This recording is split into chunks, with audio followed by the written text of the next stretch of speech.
Wow. Another unexpected bombshell from the organization.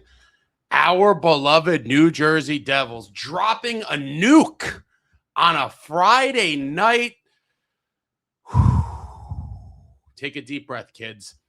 Welcome back, Devils fans. It is your host, Ace, here on Running with the Devils, where we are talking New Jersey Devils hockey all year long. Please hit that subscribe button, smash the like, share with a friend. Thank you very much. And hit the notifications as well, obviously, because you never know. You never know when we're going to get something like this that comes out of nowhere. And some of you probably didn't even see the announcement before I posted the thing. So hit the notifications, because sometimes we have dire news. And friends, protect your retinas, because not only is the future bright, not only is it bright, it is extremely sunny.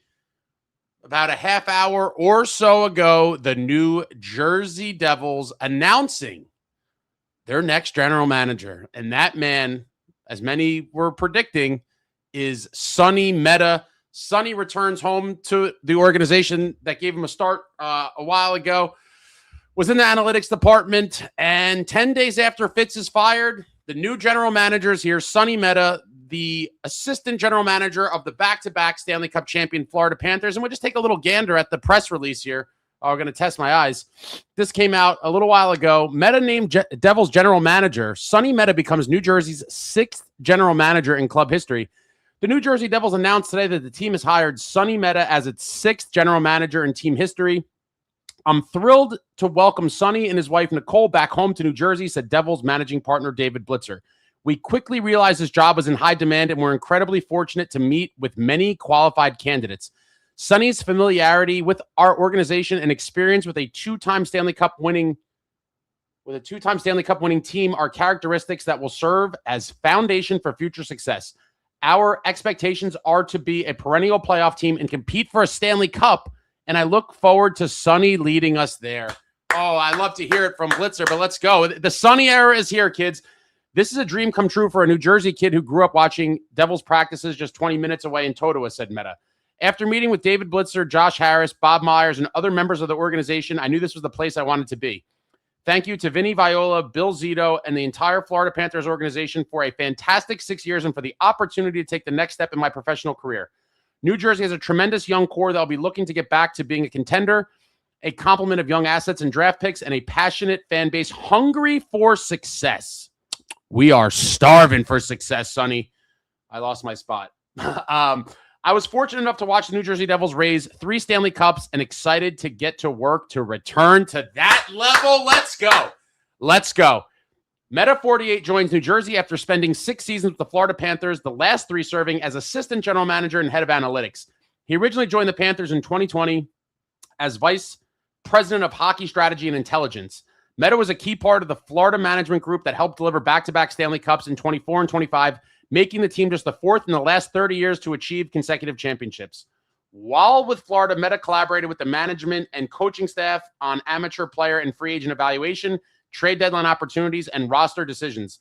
Mehta returns to the organization where he first started his NHL management career.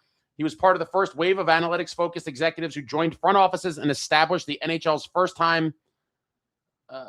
full-time analytics department when he was named as director of hockey analytics in 2014. Hired by David Blitzer, Josh Harris, and then Devils president / general manager Lou Lamoriello. Mehta brought a data-centric and process-oriented vision to support the team in scouting, draft preparation, and player evaluation. He spent 4 seasons in New Jersey, 2014-15 to 17-18 under Lamoriello and later Ray Shero. His NHL front office experience also includes consulting for the Washington Capitals during the 2019-20 season and the Phoenix Coyotes in 2010-2011. Mehta studied jazz guitar and studio at the University of Miami's Frost School of Music, where he graduated in 2000 and later received his master's degree in data science from City University of New York. Following his graduation, he ventured out as a professional musician in New Orleans and later as a poker player in Las Vegas. I mean, this guy's a jack of all trades here. He's playing instruments. He's playing poker. Mehta has co-authored 2 best-selling books on poker strategy, Professional No Limit Hold'em and Small Stakes No Limit Hold'em. Following his professional poker career, he served as a proprietary derivatives trader at Peak 6 Capital Management at the Chicago Board of Trade. Born in Grand Rapids, Michigan, and raised in Wyckoff, New Jersey, Mehta played varsity hockey for Ramapo High School in Franklin Lakes, New Jersey. He and his wife, Nicole, returned to Ramapo with the Stanley Cup in June of 2024. And Sonny, I want you to return with the Stanley Cup to Newark, New Jersey. All right, let me take a breath. I need a sip of water. As you all know, was not my first candidate, but he was on the short list of guys that I would have been excited about. This guy has a very diverse background, obviously. Derivatives trader, writing poker books. He's a math numbers guy. And again, you know that's not my preferred route, but he was on my list. I mean, he was part of the back-to-back Panthers championships, involved in personnel decisions, looking for undervalued players. And this is the dawning of a new era, folks. The New Jersey Devils will no longer be complacent, if nothing else. Now, I won't kill management of any kind for swinging and missing, if you will, because no one bats 1,000%. So I rather see executives trying to win and making moves versus what we've seen the past few seasons. And unfortunately, it was a lot of complacency and non-movement. I fully expect that Sonny Mehta is going to try to fulfill his prophecy and bring a Stanley Cup to New Jersey. And if he does, he will become a forever legend, a franchise legend. If Sonny could resurrect this team from the ashes and get this team to be a perennial contender and eventually win a Stanley Cup, he will be a New Jersey hero, no doubt about it. Now, let's see what he does, because he has a ton of work to do, as I'm sure he knows. A lot of people were predicting, given the ties to the organization previously and Blitzer, that he would be a front runner for the job. A lot of people nervous that Toronto may have, lured him with money or whatever else. But that did not happen. He returns to New Jersey. I think he probably realizes that this team could be a contender, and I'm sure he sees a lot of things that he's going to want to improve on. And this team is going to have to get better in every area. It obviously starts with the players on the ice. Hopefully there's a cascading effect into other departments. Hopefully under Sonny's guidance, this team gets better at drafting, even though I don't want to draft with first round picks anytime soon. The time to win is now. But we are here, folks. This is the next step in the New Jersey Devils returning to the once proud franchise we were. And I think Sonny Mehta is a good hire, obviously. I had mentioned that he was on a short list of guys I would have been somewhat excited about. And let's see, past success is not indicative of future success, as I've said many times. And so while it's nice he won cups with the Panthers, that doesn't mean anything for us in the moment. But the guy has a good track record. He's highly respected in the hockey community from everything I've been seeing. And other teams are going to be after him. And so the Devils get their guy. I have to believe he was their number one choice. And the Sonny era is officially underway. And let's see what he does. Hopefully he comes in, makes those hard decisions and, some of the things that we didn't see from the previous administration and, shakes it up, because we desperately need some moves this summer if this team is going to really turn it around for next season. Obviously, completely pathetic season for the boys, unfortunately. I mean, there's no other way to put it. Preseason cup favorite, or amongst the cup favorites, top 5 or 6 teams per Vegas odds, and we don't even make the playoffs. Like, completely inexcusable. But overall, I think he's going to come in and he's going to make the tough decisions that we didn't see happen before. He is going to evaluate this roster from top to bottom. I'm sure the Nico Hischier contract extension is probably one of his top priorities. If you haven't seen it, I did a whole video on Nico earlier today.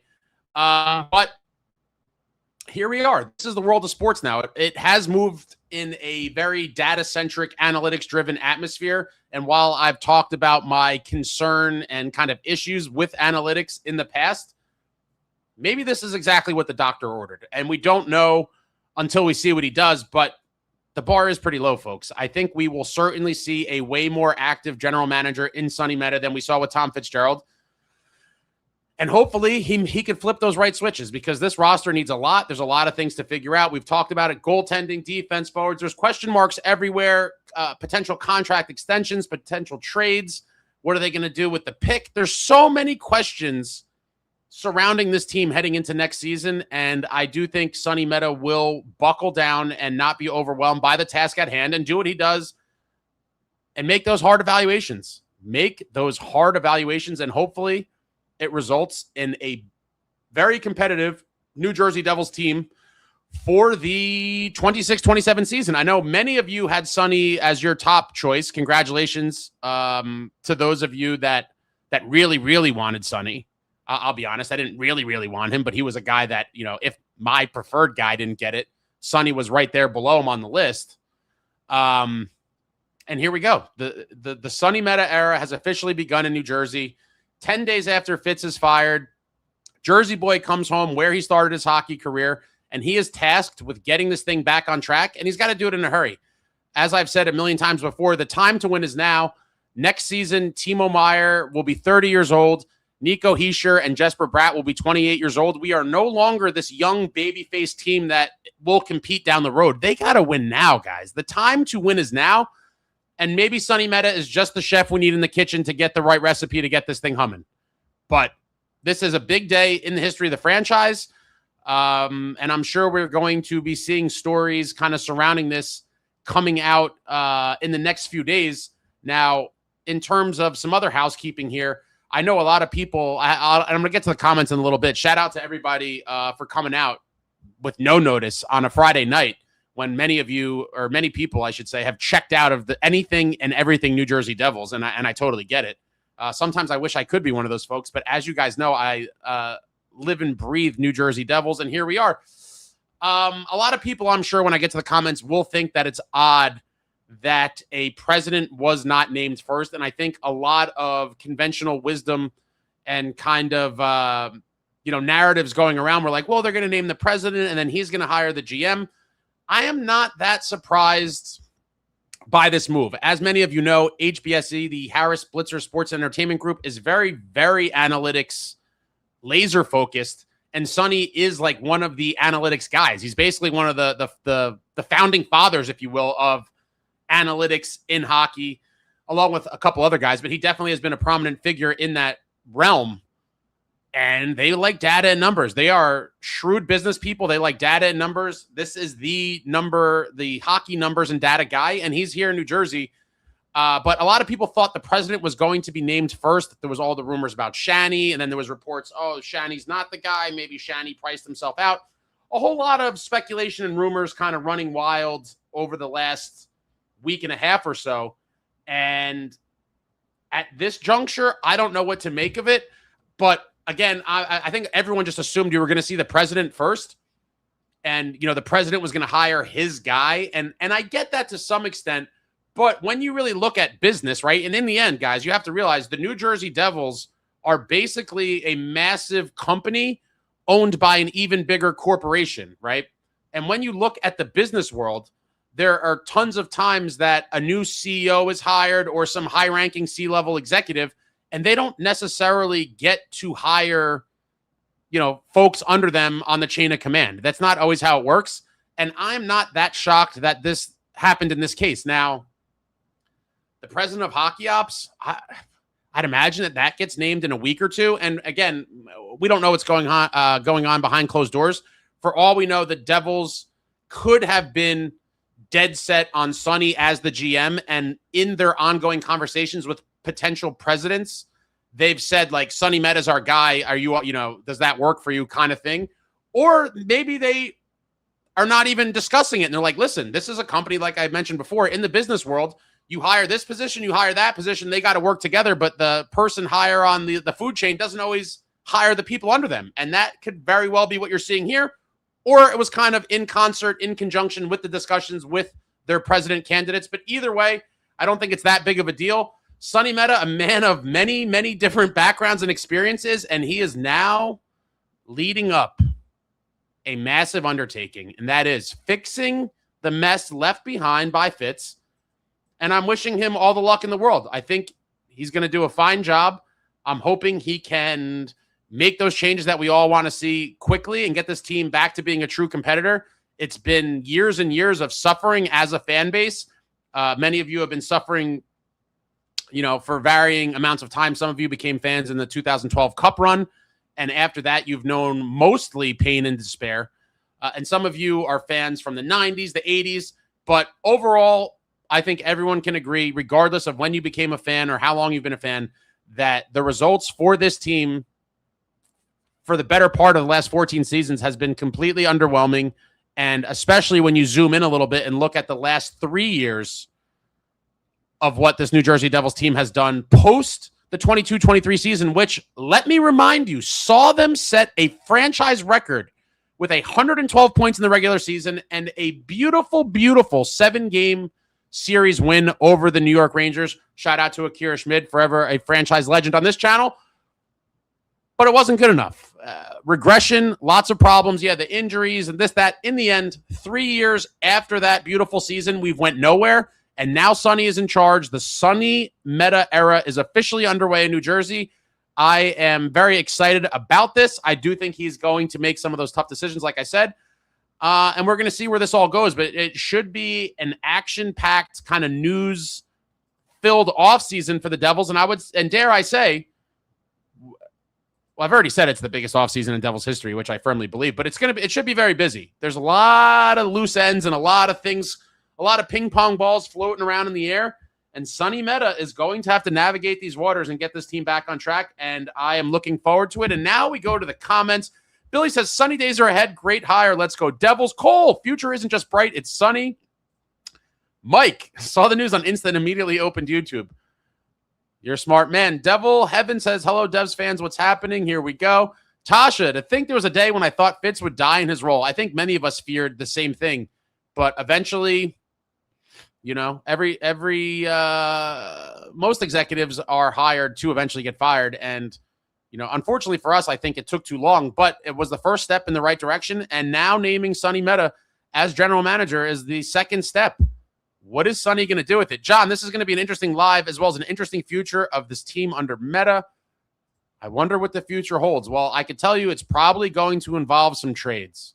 If I was a betting man, which I am sometimes, I think we're going to see some trades. Mike Sleckman says, I also thought we were going to stick with Fitz. I did too, and I'm very, very happy to be wrong about it. Given what we had seen from the ownership for the prior few seasons, it seemed like, you know, no one really cared. It was like Fitz is the guy and injuries, excuses, and all these things. But enough is enough. You cannot miss the playoffs 2 out of 3 years after that beautiful 22-23 season. And then the one time you made the playoffs, we got smacked in 5 games. I mean, come on now. Krung says, now I know what Fitz meant when he said the future is bright. It's sunny out here. Protect those retinas. Protect your retinas. John Fay says, just look at that thumbnail, the shining silver. That is the Stanley Cup in his hands. That it is. A 2-time Stanley Cup champion with the Florida Panthers, winning pedigree. And now, obviously, I would like to know a little more in terms of, and some people have thrown some things out there. I have to dig a little deeper in terms of like what specific guys he basically brought in or guys that he pushed for. There was a story out there about Jesper Bratt that he had Jesper Bratt ranked extremely highly on his draft board that year that we took him in the 6th and found a diamond in the rough. And I'd be curious to know exactly the story behind that. But this is a man who has found undervalued assets and has found a way to bring in guys that outperform what they're getting paid. And in this league, you need guys that are outperforming their contracts. This is a salary cap league, and you're going to have your big dogs who are getting paid tons of money. You're going to have some guys on entry levels, and you're going to need to find some value. Guys that you might pay $3 million, and you might be getting, you know, $5.5 million worth of production out of them. Find the diamonds in the rough, and that will be something Sonny will certainly be looking for. Tasha, Blitzer's quotes in the Devils press release article were notable, I think. Good about high expectations. The loser second place era of this team is over. I certainly hope so. Listen, actions speak louder than words is one of my favorite sayings of all time, and I think it's very true. You know, talk is cheap. People could talk a big game, but what are you going to do to back it up? Blitzer's been talking a big game the last couple quotes we saw from him since Fitzy was fired. And he went out there and got a guy that was very high on many teams, you know, wish lists. I'm sure Toronto's probably a little burned that they didn't get him. And this just happened. It's all fresh. So I haven't been able to ingest, you know, whatever's going on out there. But I'm sure there's going to be some Maple Leafs fans that are disappointed that they did not get him because he was one of the hot commodities on the market.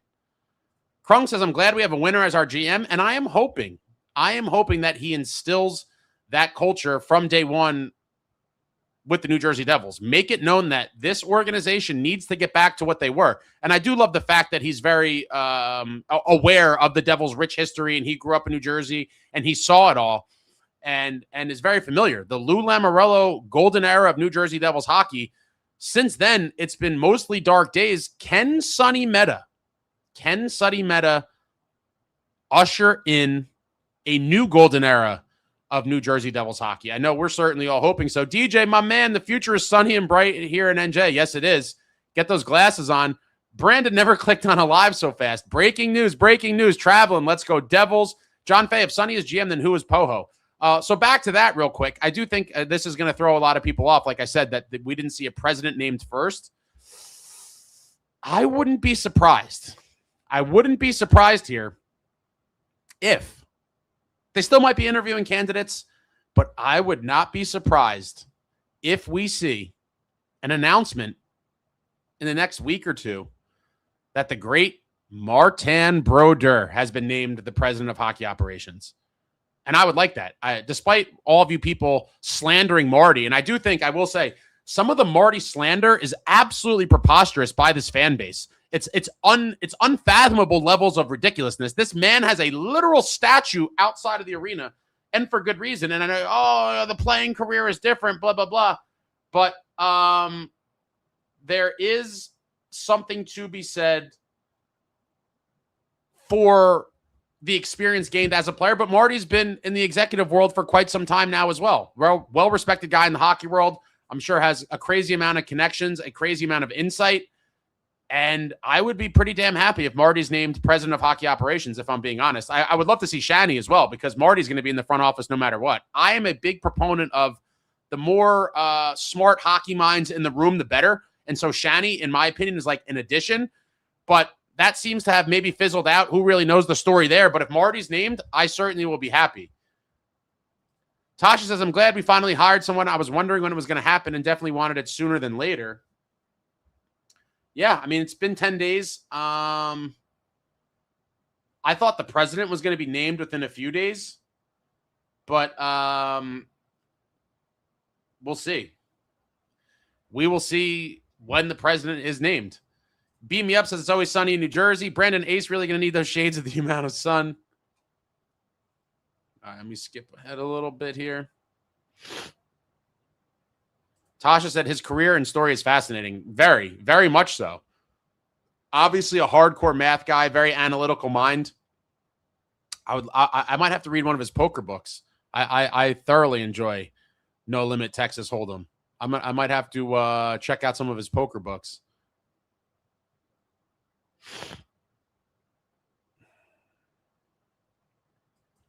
Zach says it's a done deal. Sonny is back. Joe Schmitz, come on, I got to fix dinner. You eat late if you're on the East Coast. James, I'm genuinely excited for this. Let's just skip summer and get to September already. I cannot. It's third. I'm an idiot, guys. I thought it was Friday. I'm seeing your comments. It's been a long week. It was a Thursday night bombshell. Excuse me, a Thursday night bombshell. But yeah, I personally cannot wait for September. I am going to approach the upcoming season with, unfortunately for me, I can't help myself, the same level of excitement and enthusiasm as I did for this season that just passed us. But I am going to have to kind of reel myself in and prevent myself from letting, crazy thoughts manifest, because I really was high on the team last year as well. And you all saw what happened, or this year, and you saw what happened. And that 8-game heater really did it to me, guys. It really did. A lot of you were all down in the dumps and dooming after Carolina, our daddy, smacked us in the opening game, but they responded with that 8-game heater, and I really thought it was everything we wanted to see happening. I was like, this team's finally turning the corner. This is our year. I mean, maybe not to win, but like they're going to win a few playoff rounds. I said Eastern Conference Finals are bust. And during that 8-game heater, life was grand, and it all slipped away. Yeah, thank you, everybody, for pointing out it's Thursday. Zach, Louie, Faye. Yeah, it's been a very long week. Brandon, a sunny and bright future. Crazy Alex, I think this is good. We got a winner that knows what it takes. I hope so. And I hope he gets aggressive, because there's no time to waste here, folks. Like I said, next season, Bratter will be 28. Nico will also be 28. And Timo Meyer's 30, guys. I mean, if this core doesn't ever truly go on at least a couple deep playoff runs, it would have to be one of the biggest fails in NHL history. It really would be. Tasha, the rumors were that we were going to be doing interviews and stuff the next few weeks. I think they said that about the president, but, you know, a lot of stuff is, I don't know what you want to call it, maybe like misdirection or whatever, because I'm sure there was other people trying to get him too. Why is the sermon says Ace is happy about the analytics GM? Listen, I'm all about who I think could do the best job. And while it's well documented that analytics driven and hyper focus is not my personal preferred kind of methodology, he was part of a back-to-back cup champ and was credited with, and again, I forget exactly which guys, but he's been labeled as a guy who was able to find players that could bring more production than their pay scale. And that is very important when crafting a team that wants to contend for a Stanley Cup. And so it wasn't my first choice. He was on my short list for sure, as I mentioned in the past couple of weeks. And my guy was not the one hired here, but I still think he can do a good job with this organization at the timetable where we're at now. It's crucial. It really is. You can't mess around here because time is of the essence, and the time to win is now. The time to win is right now. Tasha says, I'm so pumped this guy grew up a Devils fan. Austin Powers, hopefully he doesn't base everything on analytics. I would be curious to know, like, I don't know if it'd be a percentage or whatever. Like, you know, there's going to be some sort of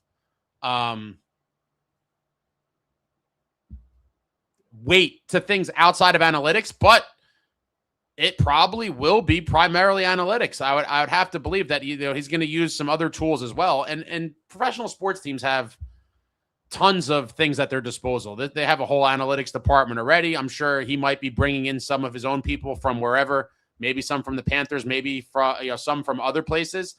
But yeah, I hope that it's not purely analytics as well, because as I've mentioned, I do think there are lots of things that analytics may not be able to necessarily, you know, illustrate, right? Like, you know, heart and all these things are not the only things that I care about, but like just grit and heart, determination, guys that care. Like some of those things, there are no charts and graphs for, and you have to be able to quantify that on your own in conjunction with the analytics. Rendich too, rumor that Sonny was in play, for the Maple Leaf job one morning. That night, Fitz gets fired. Seems like HBSE wanted Sonny. Yeah. And I have to imagine he chose us over the Maple Leafs. Maybe we'll get more clarity on that in the coming days as well, one way or another, whether Sonny talks about it or we see reports out of Toronto. But I have to believe he's at least talked to them about that job. John Fay says, wow, only 6. I thought we would be on 200 the way this team is being ran. You have to remember that Lou was here for so long that, you know, that's a huge percentage of the franchise's existence was under management by the great Lou Lamoriello. Why is the sermon our team's going to be run by AI and advanced stats? We saw that report about AI recently. Maybe it was yesterday or the day before with Toronto. I would be very curious to know how much AI is involved in the front offices of hockey teams and sports in general. But folks, AI is a scary thing. I definitely think it has great usages, but I also am slightly terrified what this world we live in is going to look like in 5 and 10 years from now with this just absolute AI surge taking over everything. It's a bit scary. Crazy Alex is also president of Hockey Ops, which I feel like should be separate for workload. Wait, who are you talking about? James says he is one of us. Let's go. Luke says hoping for the best. Nathan says, Ace, I know you liked Fitz, but this was the right move. Sonny is a young mind that'll help turn us around, even though I do think Jamie would have been slightly better. Nathan, I don't know, maybe you've been hitting the bottle tonight, or maybe you're a little confused.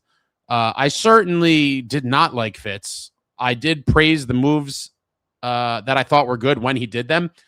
But for me, I was pretty much over him after the 23-24 season when he watched the team drown due to poor goaltending and then got Kakinen and Allen on deadline day, and we missed the playoffs. I really do think and said at the time that was kind of a precursor of things to come, and he showed his hand that he's willing to kind of sit and wait be overly patient. And that was a precious season of the core that went down the drain. And I was livid. After that 22-23 season, his non-action drove me crazy for that 23-24 season. I was furious. Furious.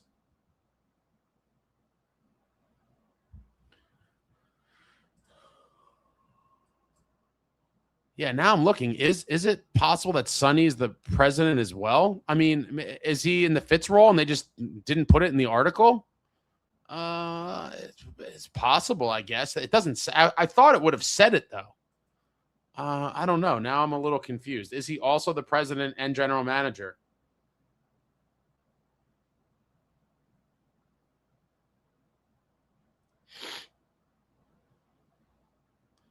It's always sunny in Newark. Steven Engel says, who's the Poho? I'm now beginning to question. When I first saw it, it doesn't say president anywhere on the announcement. So I'm wondering, is it possible that he is both? Is it possible that he is assuming the exact role that Fitz had in doing both? But it doesn't say it in the article. Let me just see.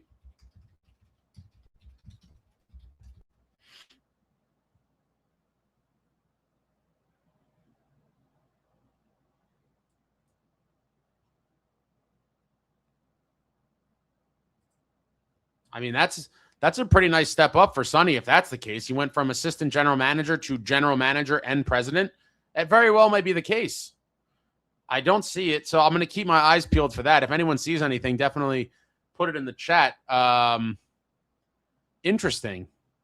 Could it be the one man filling both roles? Krung says a good analyst knows how far stats can take you. Someone who only pays attention to stats wouldn't have been a part of a team that got Kachuk and Marchand. I'm confident this was the best choice. Steve says, great news. Max Egan, I wonder who'll be the president now. For all we know, it very well may be Sonny. Austin Powers, shit, our team is being run by AI now. Welcome to the metaverse. I mean, I don't know. I don't think that, analytics necessarily means it's run by AI. You have to take these numbers and figure out what they mean in terms of specific players and your hockey team.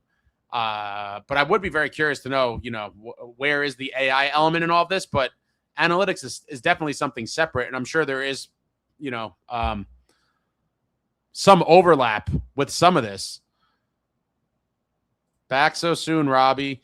Zach says, I'd like to hope Sonny re-signs Nico. We're going to see. We are certainly going to see. I'm pretty sure all of the analytics numbers and all of that stuff would be favorable for Nico, I'd have to imagine. And like I said, I put out that video about Nico and that whole situation earlier this afternoon. And I do think this team obviously is better with Nico than without. And hopefully he is here for a long time and Sonny Mehta gets that deal done. Max is the only guy I want kept in the office is Marty, clean house with everyone else. I agree with that. And Sonny's going to have to decide the fate of those individuals as well. Seth says Dougie will be gone. Yeah, it's interesting. The Dougie, Shimo Nemitz kind of toss-up, I think, is a big one. And I said from a while ago that is going to be a tough choice for a new general manager. To pick which defenseman to go with. And, I haven't looked at Dougie Hamilton's analytics. I still believe, regardless of what they may or may not say, that he does have value to this team. I know a lot of people say, oh, it's not $9 million of value, which you're probably right, but it's not the gross overpayment that many people make it out to be. And in this new cap era, wait till you see what some of these guys are going to be getting paid. It's pretty wild. Mason says, let's go, new GM. Welcome, Sonny. Ryan says this has to be his dream job being from Jersey. I'd imagine it possibly could be. It makes sense. Seems like he was a Devils fan. He went to Devils practices. He's very familiar with the history of the team. And so can he bring a cup home to his home state? John Fay, he's also analytics, so we will be high on analytics. For sure. This team has been high on analytics, which is something that kind of worries me when I pointed that out. Analytics got us here, but it's not like analytics is this machine that you press a button and it's like, here's your analytics, and then it tells you what to do. Like, you have to take the numbers and decipher what they mean and put it into action. And I'm sure Sonny is very, very, very good at this. Very, very good. John T says, Ace, you need to chill. We honestly know little about him. Results are all that matters. Only time will tell. For sure. But I think he is going to be a good hire for this team. I have to be excited by change and hope. The sun is out. The Sonny Mehta era is here, and he's not going to sit around with his hands in his pockets like we've seen before. I mean, that is a massive step in the right direction. Tasha says, I honestly think analytics is a positive, considering our team sucks at that, especially in drafting. It's been a brutal several years in a lot of regards. Wow, there it is, Brandon. Thank you. Mehta is also going to assume the duties of president of hockey ops per Elliot Friedman. So there it is.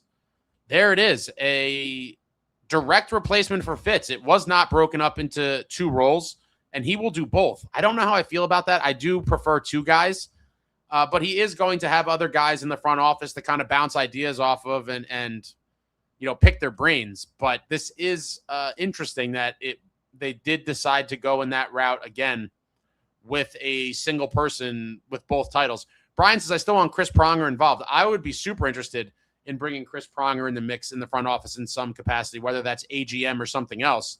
But he definitely seems like he is looking to get into hockey sometime soon. Faces, I still think we should find a president of hockey operations and not just give two jobs to one person. Well, it seems like they made that choice. They're like, you know what? Double up.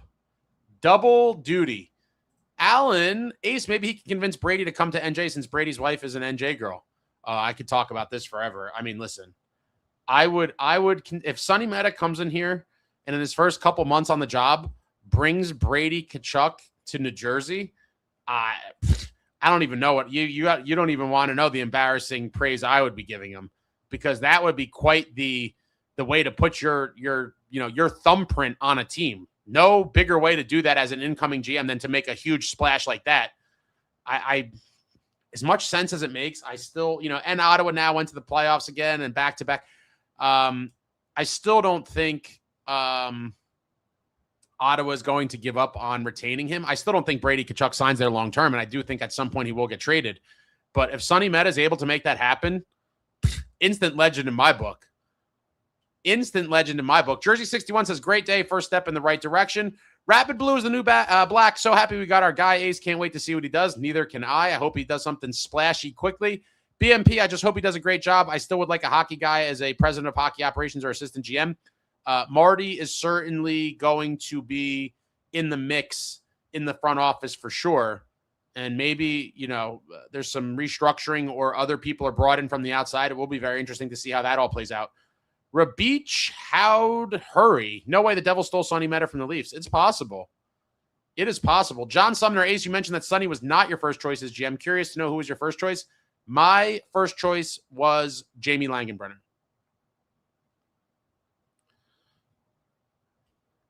Tasha says, I think we still might get a president of hockey operations, and he's just assuming the role for now. I don't think so. That probably, and I think I may have said this out loud, but sometimes maybe it was internally in my head, but I did think that there was a chance that if Sonny was seriously considering both the Leafs and the Devils, that the Devils could potentially lure him with the joint title. So that obviously could have been a factor in him choosing New Jersey as well. But being a Jersey guy, maybe it really was, his first choice anyway, but that may have played a part in it. Maybe the extra tag of president made the Devils the clear number one for him. Sonny Lamorello. Maria says he better not F it up. I don't think he will. Mr. Sawyer, I hope he trades every pick we have this year for some winners. Oh, now you're talking my language, Mr. Sawyer. Absolutely. The time to win is now. I have no interest in drafting with the first round picks, probably for the next several years. Trade those things away for win now pieces and help this team truly compete for a cup now. Del Evans says, nice tweaks coming. Rabich Howd Hurry, got to nab Quinn Hughes in free agency and make a push for a championship in 2027. Quinn Hughes is not a free agent until next summer. if he gets there. He will be eligible to sign an extension with the Minnesota Wild this offseason. I do believe he does that. But if he doesn't and he wants to test free agency, that will begin for Quinn Hughes on July 1, 2027, a little less than 15 months from now. Yeah, thanks, guys. I know. For some reason, I don't know why I thought it was Friday. Yeah, I'm getting killed over here with this. You just keep all the players. Devils are done anyway. Haven't won anything since 2003. Give up Devils. What team are you a fan of, you? Yeah, I am dying for it to be Friday. Meadowlander says GM hired before president. No president. It seems as someone said per Elliot Friedman, he's both. So Sonny is the president and general manager. And yeah, I mean, organization is hella cheap. So yeah, if you could kill two birds with one stone, seems like a pretty easy business decision, I would assume, in terms of just dollars and cents. Now, do I think it's the smartest approach? No, I would rather have two separate people. But when you're talking about, being the company, cutting the checks and paying for these employees, they're probably like, oh, you could do both? Okay, yeah, do both. So we'll see.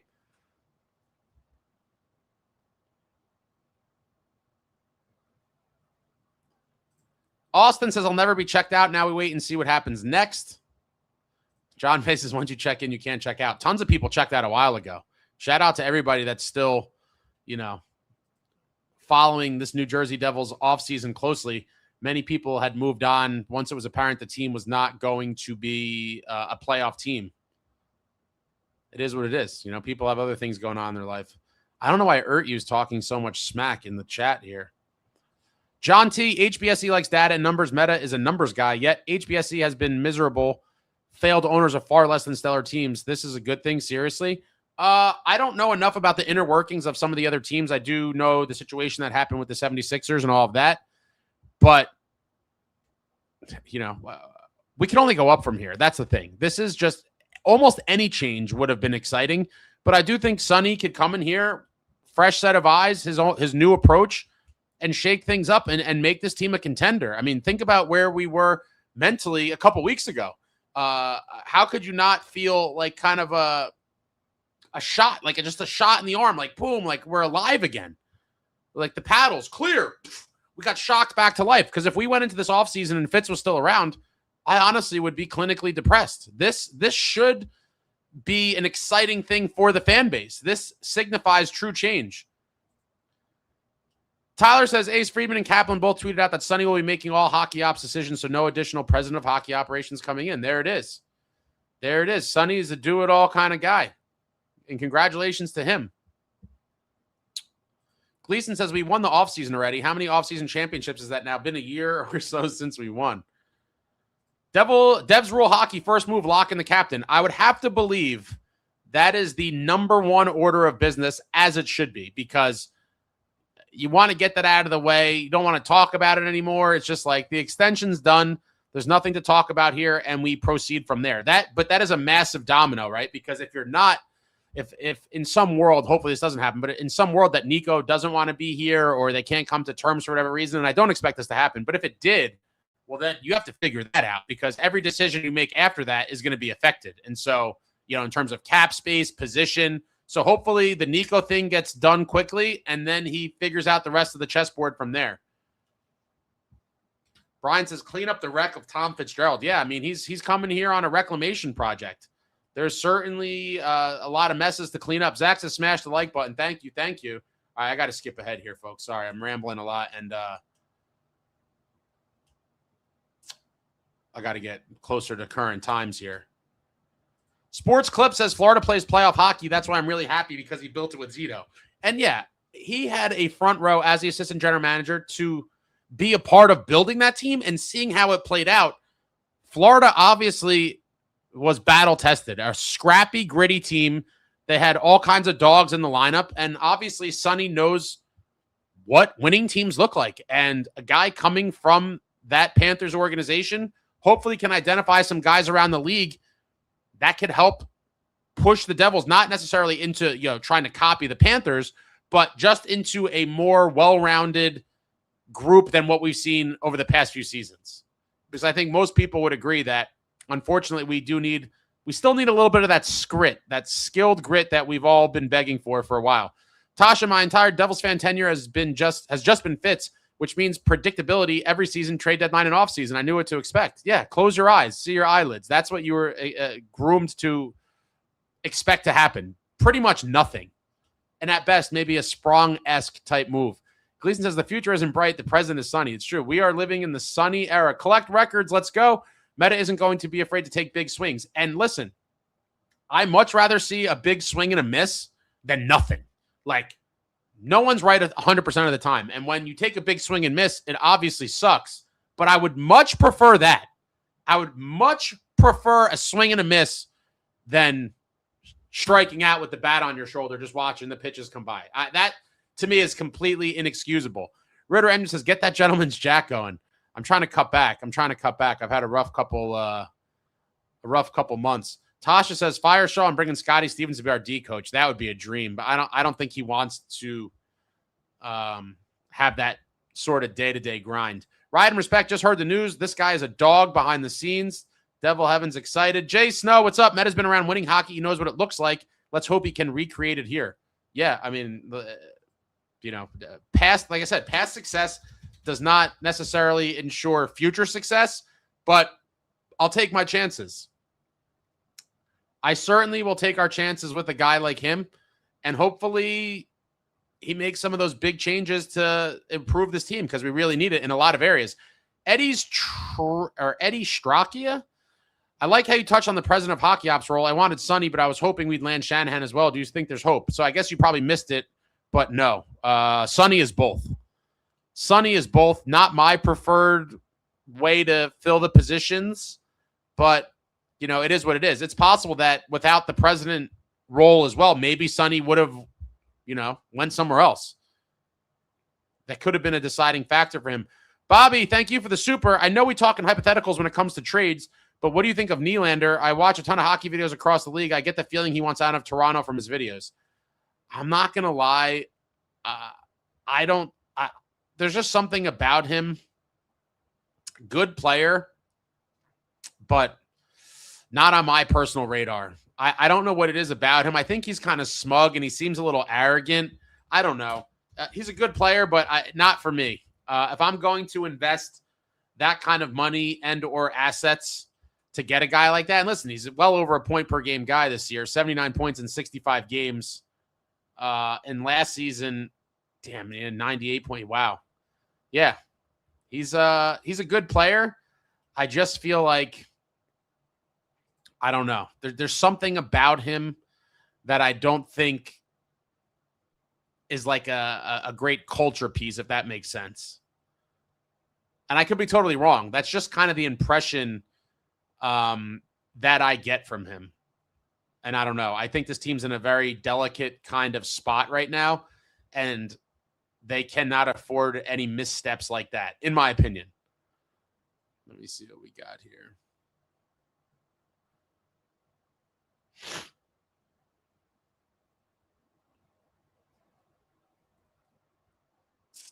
Gleason says this at the least very fun that the Leafs are involved in this being upset. Are they? I haven't looked at anything outside, of the Devils circle in the moment. Jay Snow, if they don't hire a president of hockey operations, he needs to bring in new assistants. I'm sure he's going to be appointing a lot of his own people. That's typically what you see in these situations.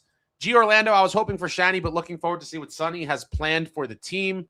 Yeah, Shanny's done. That dream is long over. Dyer Wolf, according to Novo, there won't be a president of hockey operations and Sonny will have decision-making power, but we will see. I mean, that's what it seems like multiple other reporters have tweeted out. They announced he is both. Not on the Devils. Let me see if they changed it. Well, someone announced it, but it wasn't the Devils. It said general manager.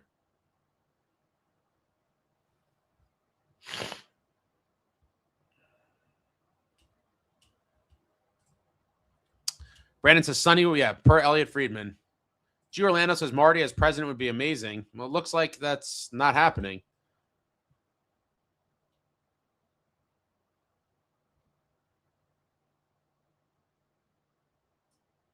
Louis says, slander as if he wasn't in the front office with the rest of the clowns that got us here.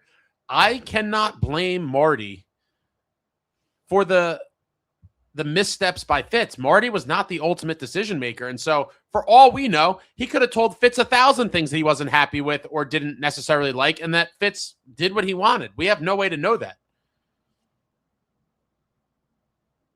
Natasha said, anyone who hasn't watched the new One Time All-Stars episode with the Marty interview, go check it out. I thought it was great. Hadn't really heard him talk before like that.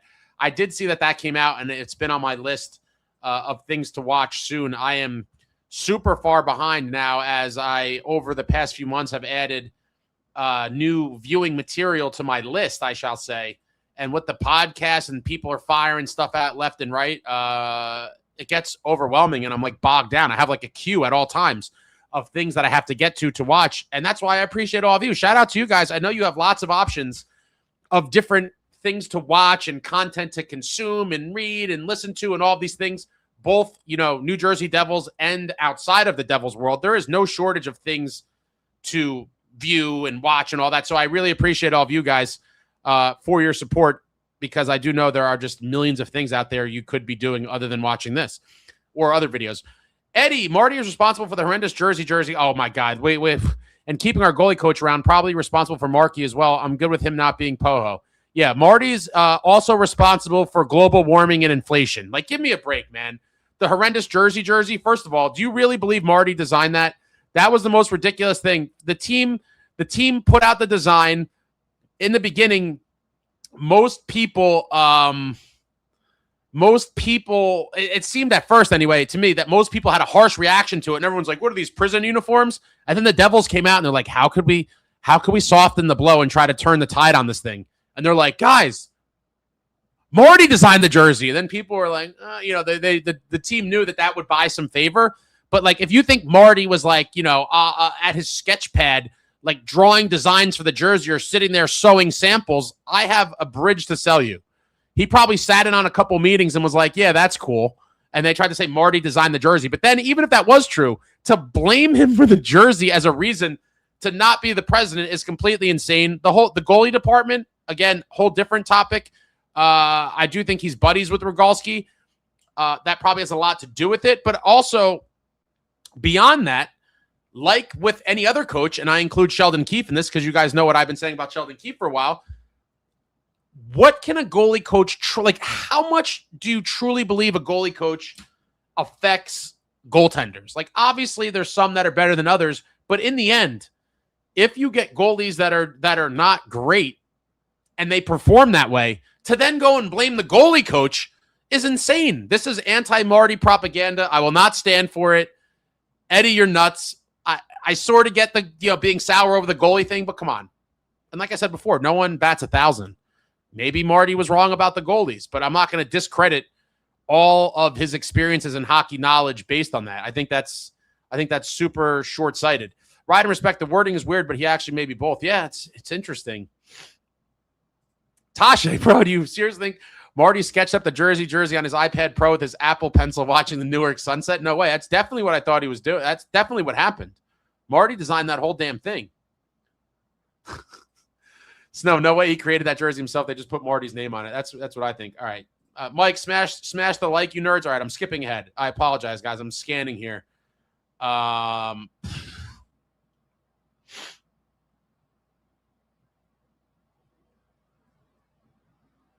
BMP needs to come in and make a Lou-like trade to show he means business. In the last few years were an abomination. Absolutely. Make the trades, improve this roster, push us toward the contender that we should be and should have been.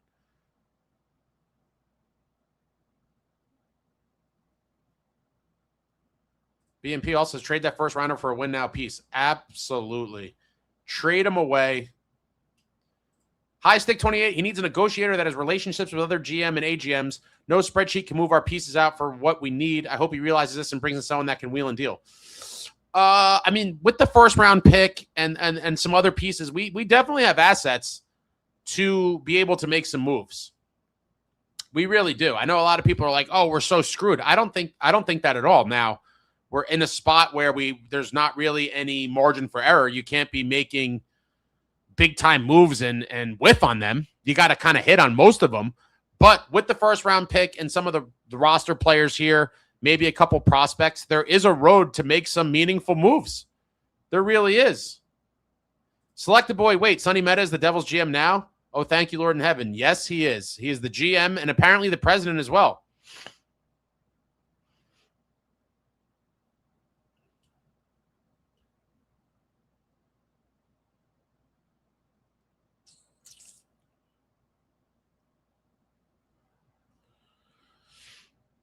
Presser on Tuesday.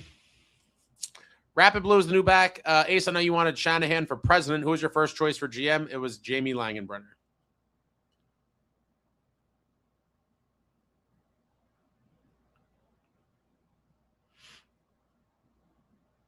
Gleason says, Dougie has really great analytics, just so you know, Ace. Defensive numbers are good. I'm going to take a look at those later. Very big decision on the blue line for sure. And several of them, I would say, but the biggest one being, what is the Dougie Nemo situation looking like? I just can't see both coming back at seemingly what the money that Nemo would want or would be looking for. M can't stand ya. Look at it this way. Mehta can't be worse than Fitz. That is absolutely fact. Dakota, do you really want Dougie on the team if you have to scratch him to get him to care?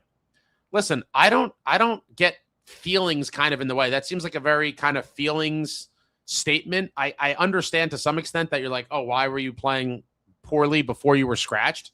But in the end, this is a results-oriented business. He was scratched, came back, and he was lights out after that.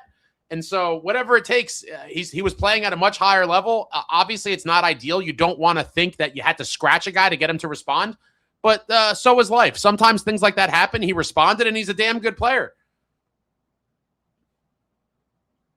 Jay Snow says, let's hope Carolina knocks Ottawa out quickly. I can never root for Carolina, Snow. Even if you're going down the rabbit hole of, oh, maybe if Ottawa gets knocked out, that I want Brady to leave, I can never root for Carolina. I want to see Brady smash them badly.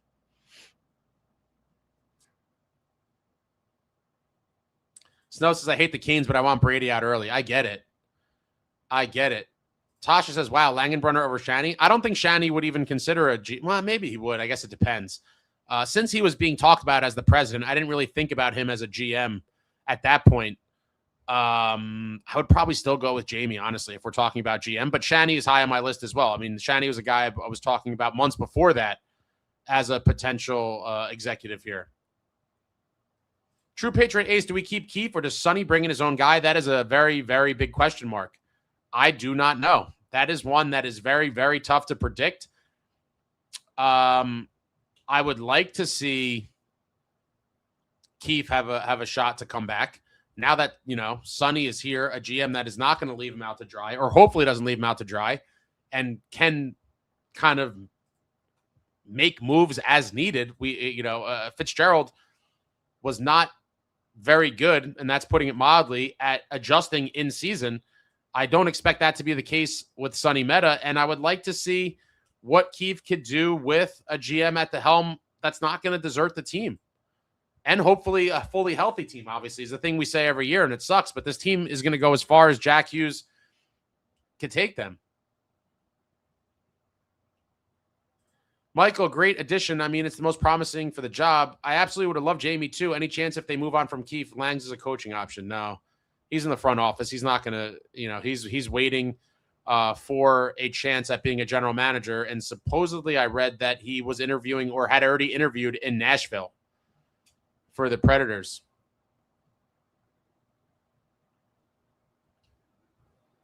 Rapid Blue is the new black. Ace, what do you think are Sonny's first 3 orders of business?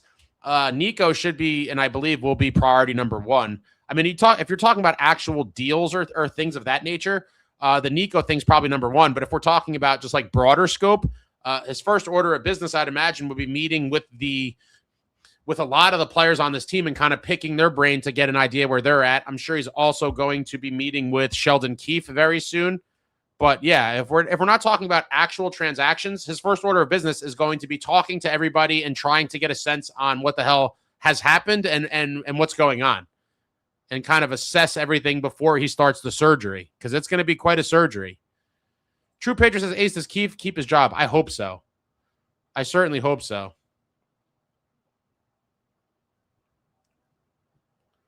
Devil Heaven says, any chance Nico dumps the captaincy?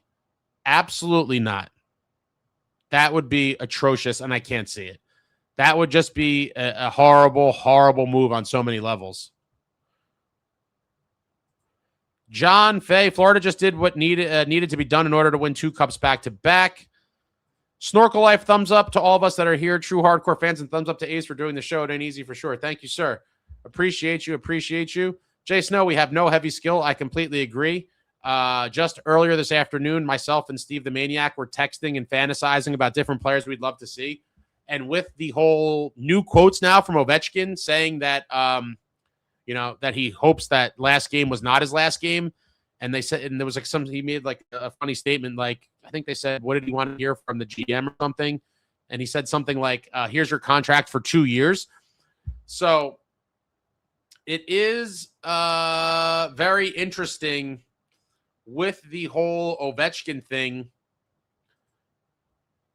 because if somehow he doesn't return, or in some even crazier world, he wants to keep playing and the Capitals don't want him back, does that set off a chain reaction to where the Capitals may be in a rebuild and may make a guy like Tom Wilson available for the right price? Myself and Steve the Maniac have fantasized about Tom Wilson forever.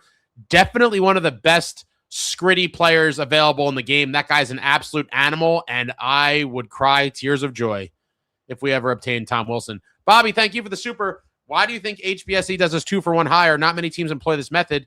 You think this could be a downfall of the team holistically? If I'm being honest about it, I think it just comes down to money, right? From my preliminary research, it seems like presidents of teams make like $2 or $3 million.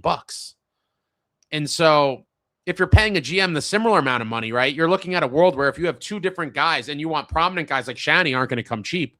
So let's just say, using fake numbers here, but let's just say, Shanny wanted $2.5 million and Sonny Mehta wanted, let's say, $2 million. And they're like, oh, well, we could pay Shanny $2.5 million and then have to pay another GM a good amount of money, or we could pay Sonny whatever we're paying him to do both jobs.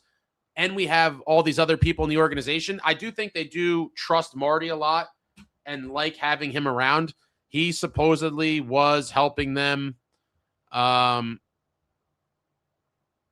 navigate this whole search, trying to pick up the pieces. And, I think he's a highly respected guy by the ownership group. And so there's probably some sort of comfort knowing that he's there. And again, who knows exactly how much input he will have, but I'm sure Sonny Mehta will consult with him on a lot of different issues. But yeah, I think it just comes down to money. And, they probably did not see the value in paying a guy like Shanny whatever it would cost to bring him in as the president if they're going to have a guy like Sonny as the GM. That's just my guess.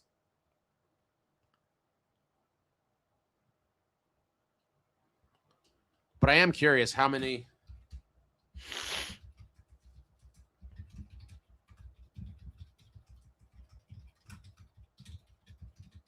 duels. There are some dual other agents. Yeah, but I think way more teams. This is pulling from old. Yeah, there's not there. It's definitely not the norm. Most teams have separate guys for the jobs.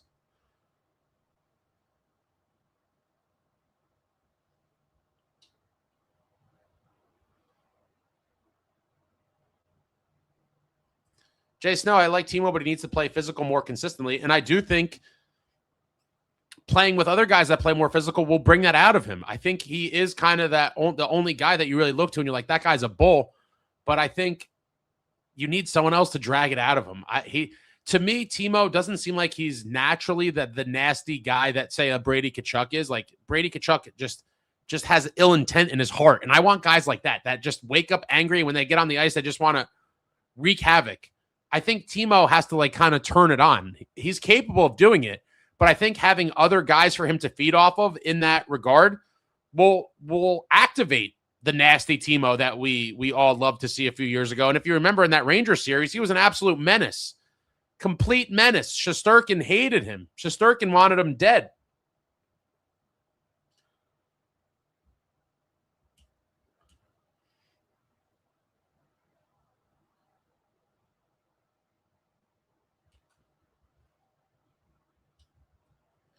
Louis says Jack is arrogant. If I'm being honest, prior to the Olympics, he did come off that way a little bit, obviously. I mean, with some of the short interviews and things we've seen. And I always said, he is a kid. He's only 24 years old. I think he will kind of grow out of that. But I'm going past tense, folks, because if you've seen and paid close attention to Jack Hughes post-Olympics, he's a new man on and off the ice, and I absolutely love to see it. I mean, I don't think I've ever seen in hockey such a drastic transformation in so many ways after a couple of weeks. I mean, it is nothing short of miraculous. David S. says, yo, Ace, brother just texted and I heard the news and you were already on. Future is sunny. You need a pair of yellow glasses now. I can't do yellow. I got to stay on theme. These are Devils colors. Krung says Leafs fans were all in on Sunny, so I'm sure there's a lot of them that are pretty upset. Khaki says, I haven't missed the live, Ace, and I'm a mini lady. Well, thank you very much, Khaki. The Wild are one of the teams I'm rooting for. I do think I would love to see and this was actually the Stanley Cup final that Stan Fischler predicted. If you hadn't seen it, I did an interview with Stan a couple days ago. Check that on the channel. It's on the live tab, the legendary Stan Fischler. But he predicted, I forget which team he predicted to win, but a Wild Buffalo Sabres Stanley Cup final, and I certainly would be thrilled for that. Steven C. Blah, Ace, last live stream you said you wanted Matthews. Just wearing that dude's jersey to the game is a guaranteed loss. See Aaron Judge and Vlad Jr. I'm not hell-bent on getting him, but I do think he is a piece that if he was available, we should definitely be inquiring on. I mean, he's not number one on my list, but anytime a guy like that is available, I think you should certainly inquire. And I do think the potential of Jack and Matthews playing together, even if only on the power play, but I do think a guy like Matthews is a guy that Jack could potentially consider moving to wing for. I think Matthews could kind of be revitalized as well in a new setting, and could New Jersey and Jack Hughes be that for him? Now, there's other guys I'd rather have than Matthews, but I think you got to investigate all possibilities, and if they are truly going to consider moving him, I'd love to see him here. Nick Gallo, am I the only one that doesn't love this hiring? The guy's entire background is analytics. Everyone seems to complain about how analytically driven this team is. Doesn't make sense. I've been a pretty vocal opponent of living and dying with analytics. That's pretty well known, I think, around these parts if you've watched any of my stuff before. But he was part of constructing the Florida Panthers, which, while it was analytics, they certainly have the brand of hockey players that I think many of us dream of getting. And being there for back-to-back Cup champs, Sonny Mehta knows exactly what these winning teams look like and what characteristics you need in your lineup. And hopefully he does his best to bring those pieces here, because I do think we are missing quite a few of them. Jersey 61 says, no more Euros. We need lumberjacks. I would like some North American lumberjacks. Some big Canadian kids from Western Canada. Man, I still want that big physical kind of center like we've talked about for the old school fans, the Bobby Holik or Jason Arnott type.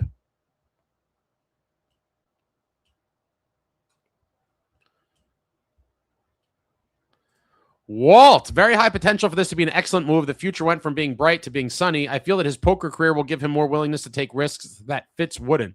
It's funny you mentioned that, obviously, right? Gambling is he got a little bit of gambler in his blood. I do think all part of being a good executive is having some balls, and sometimes you have to take a chance. There is no guarantees. When you make a trade, it might not work out favorably, but you have to be okay with that.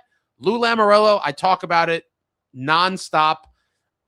We have seen over the years trades where you were like, oh my God. The one that I always talk about is when Lou traded out Jason Arnott, the man who scored the double overtime cup winning goal in Game 6 versus Dallas in the 2000 Stanley Cup Finals, the center of the A-line. He traded Jason Arnott and Randy McKay, a 1995 and 2000 Cup champ, 1/3 of the crash line. He traded those two guys to Dallas for Joe Nieuwendyk and Jamie Langenbrunner. And at the time, it stunned a lot of the fan base. A lot of the fan base was a little bit angry and or upset.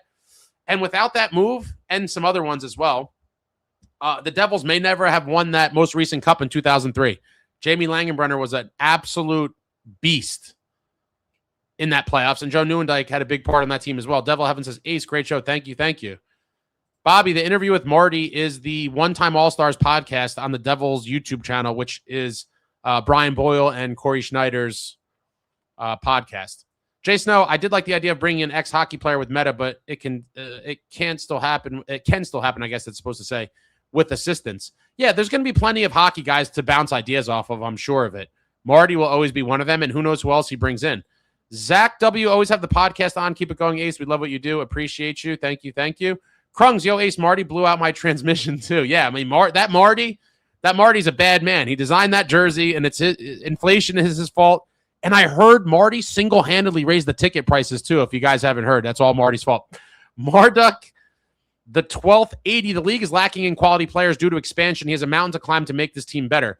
Mountain might be a little strong. A little bit of an inclined hill. Sure.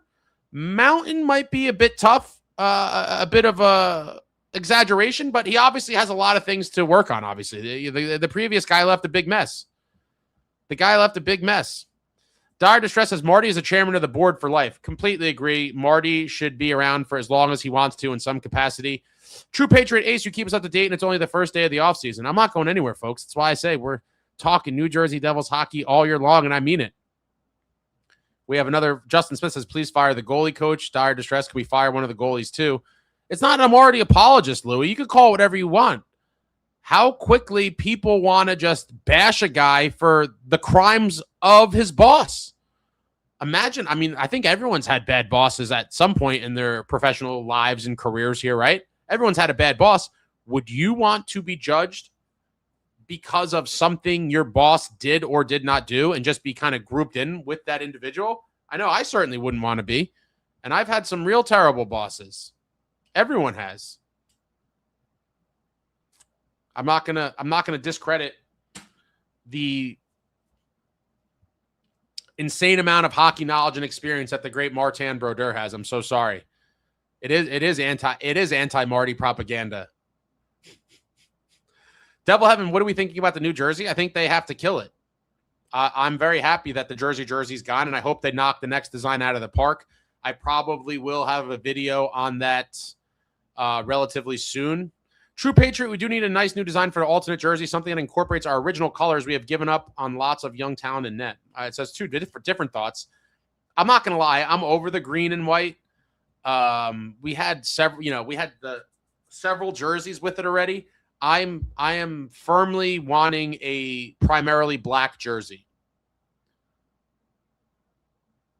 Louis says there is an Athletic article that says Marty had a lot more to do with the jersey than sitting in on a few meetings.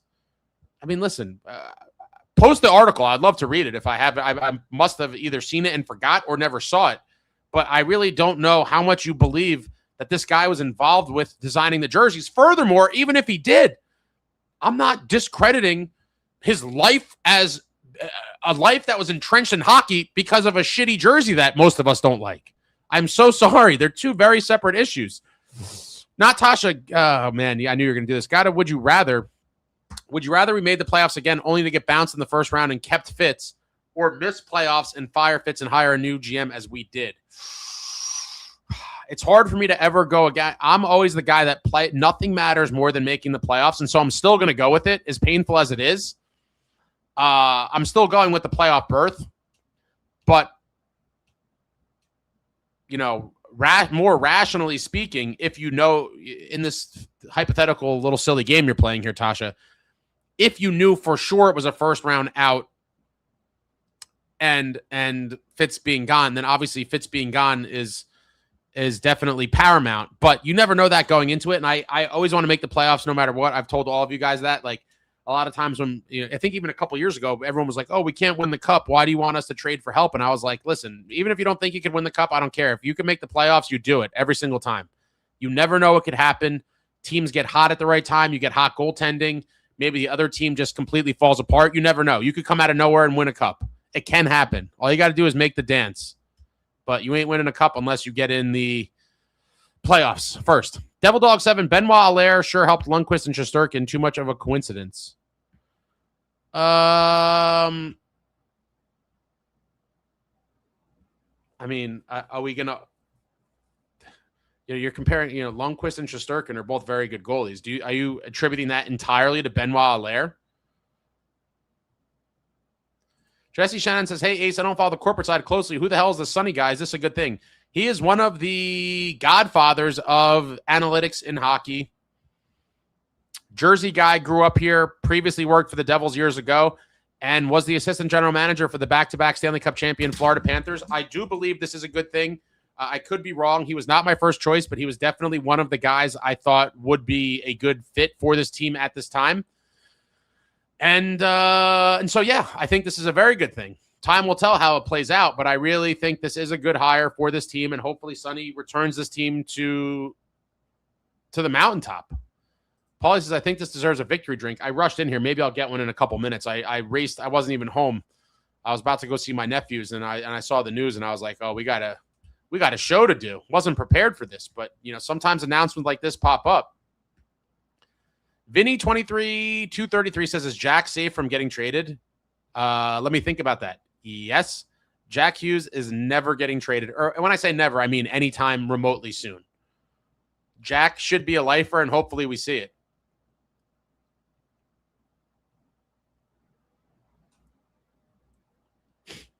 Stanislav, we are seeing a white smoke, ladies and gentlemen. We have our brightest GM. Corey Robinson, Sonny has been around winning. Great hire. Bruins in 7. Take it to the bank. That's very interesting. Jesse Shannon, I would like to see what Keefe can do with a real NHL roster. That is completely where I'm at. All right, I got to skip ahead here, guys. Sorry, I'm rambling on. I'm trying to read as many comments as I can. Shout out to everybody. I think he's been hamstrung for most of his time here. And when you look at some of the rosters he's had to play, including the playoffs, you're like, come on, man. This guy didn't get a fair shake.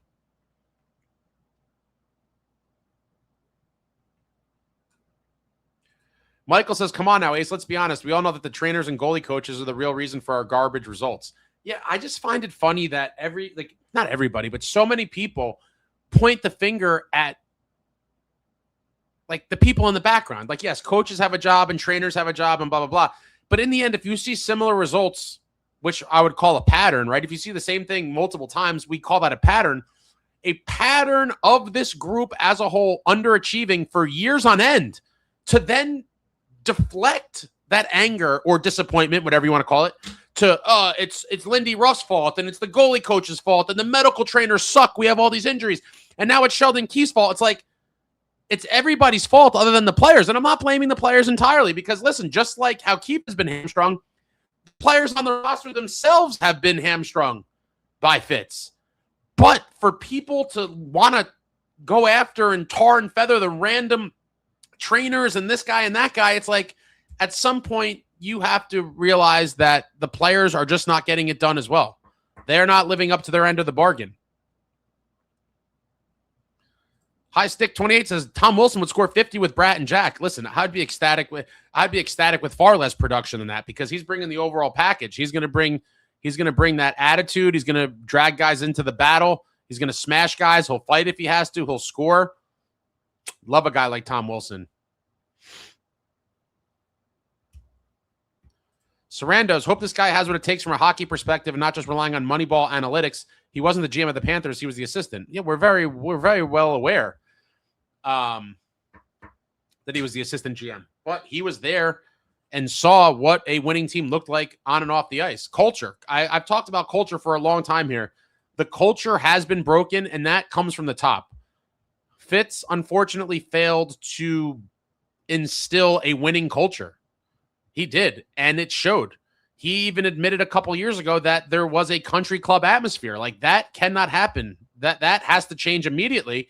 And hopefully Sonny Mehta brings about an era of accountability and a true shift in culture, and this team operates like they are trying to win now, and mediocre or poor results are no longer acceptable here.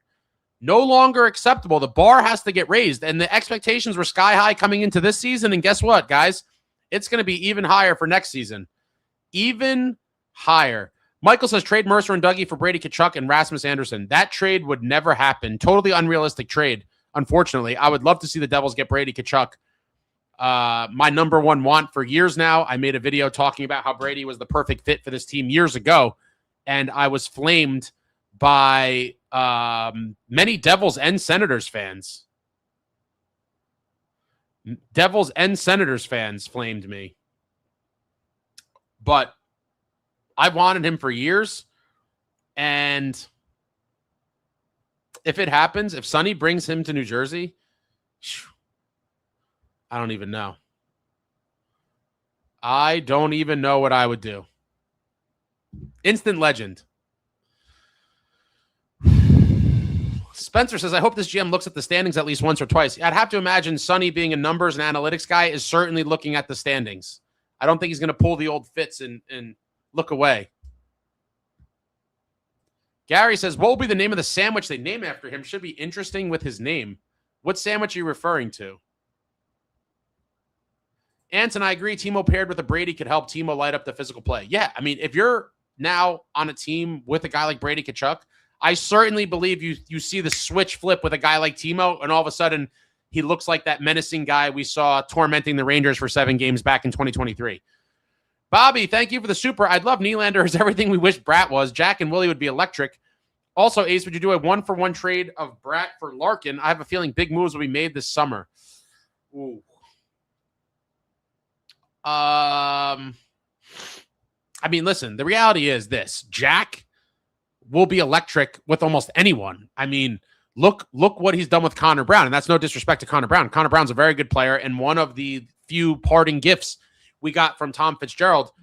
But Jack, I think, will make whoever he is playing with a much better player. So I totally agree. Jack and Willie would be electric. When Jack is healthy, he gets the most out of Bratter. No one has benefited from a healthy Jack Hughes, especially after the Olympics, than Jesper Bratt. Multiple point games. He had the 5-point night. He had a couple 3-point games, a couple 2-point games. And so Jack is that damn good, out of this world good, that he makes whoever he's playing with much better. And that certainly would apply to Willie as well.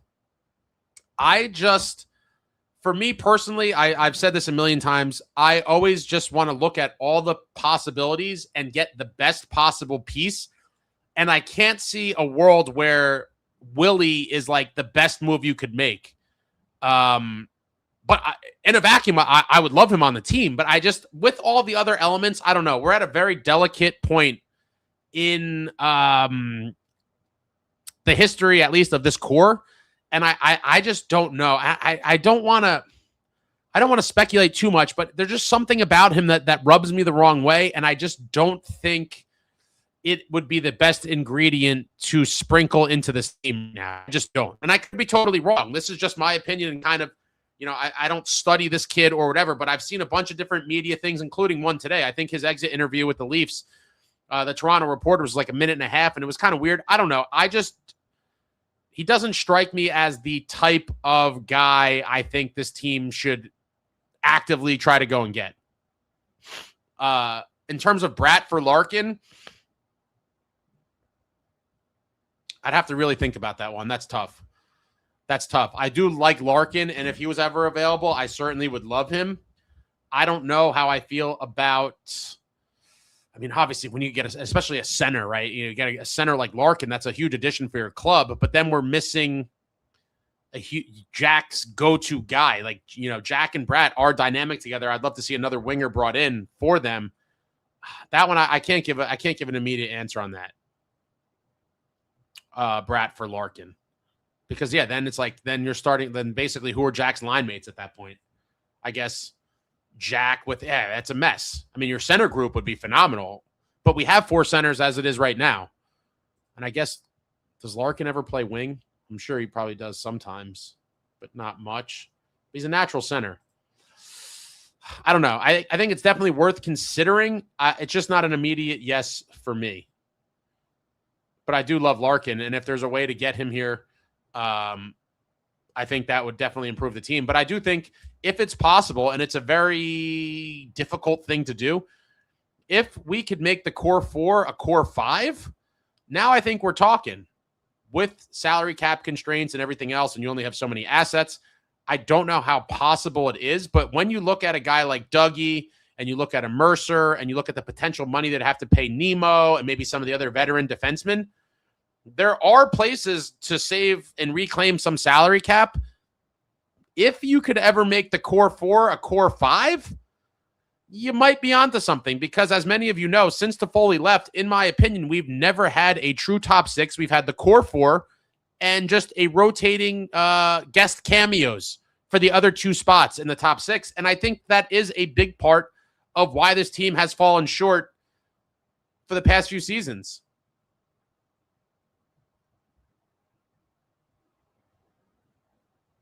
John Fay says post-Olympic Jack doesn't seem arrogant, or at least he looks like a completely different guy, and I'm thrilled with it. I mean, it's certainly been exciting to see the maturation of Jack Hughes since the Olympics. Ryder64, good. Arrogant kids tend to be better at stuff. I don't know about that, but there's a line in the sand and can only take so much. But as a field supervisor, I want arrogant people handling big moments over timid people. It's interesting. Certainly interesting. All right, I got to skip ahead. I was getting closer to being caught up.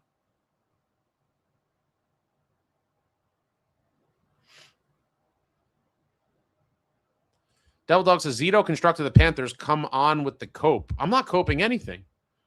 I wanted Jamie. It did not happen. Sonny was on my list. I don't know who you wanted, but I don't think this is a cope by any stretch. Like, there could have been plenty of guys where I was bummed out if they got hired. Sonny Mehta was never one of them. And are you not giving him any credit at all for the Panthers' success? I wish we had. I've been meaning to do this. Someone the other day had mentioned, I don't know where they pulled it from, because I asked them to post links, and I don't know if they, by the time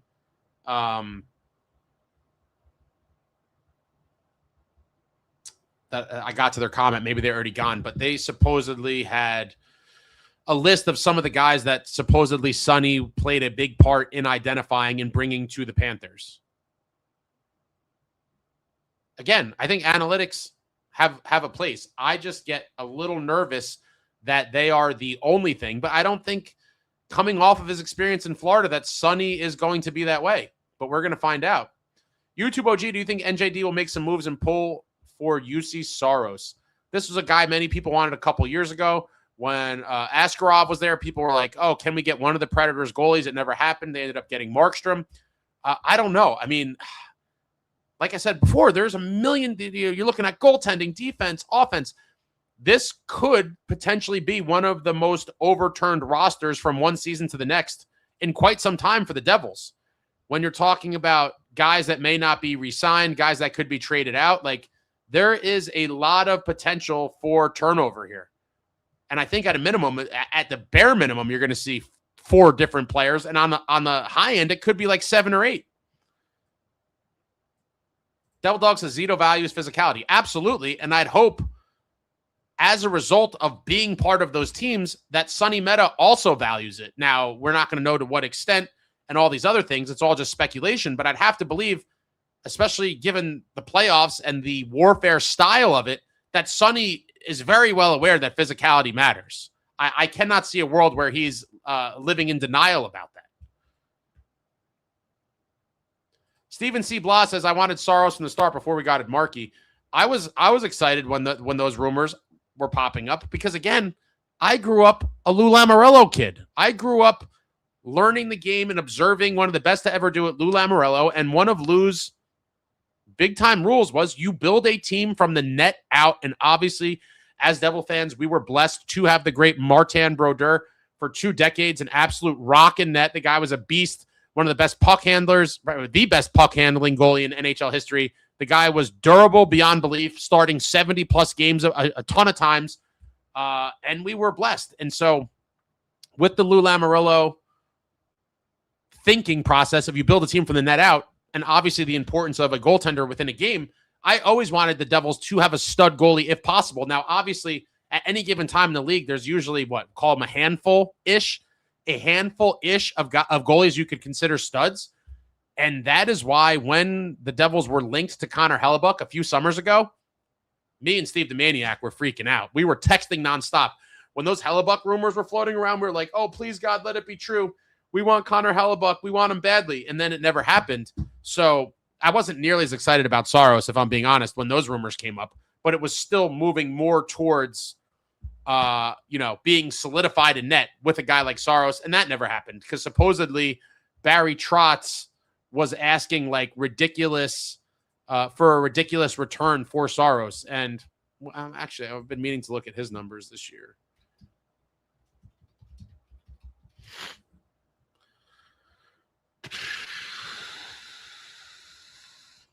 Yeah, his numbers aren't great this year, but the Predators weren't a great team, and they certainly started off pretty poorly. And that's when the Steven Stamkos rumors popped up. Man, has a team been rumored to more big-name players than the Devils over the past few seasons and got none of them? I don't think it's possible.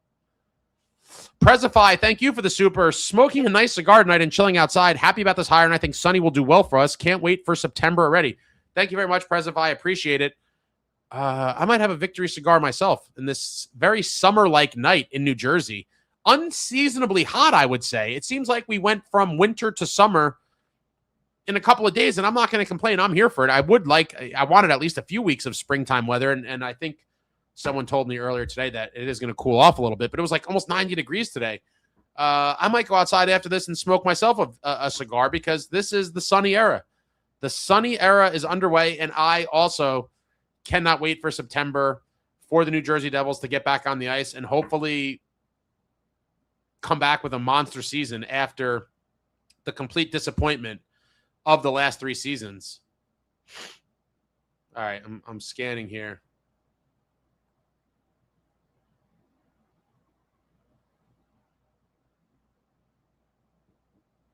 Selected Boy says Jack Hughes went from boy to man in the Olympics. It certainly seems that way.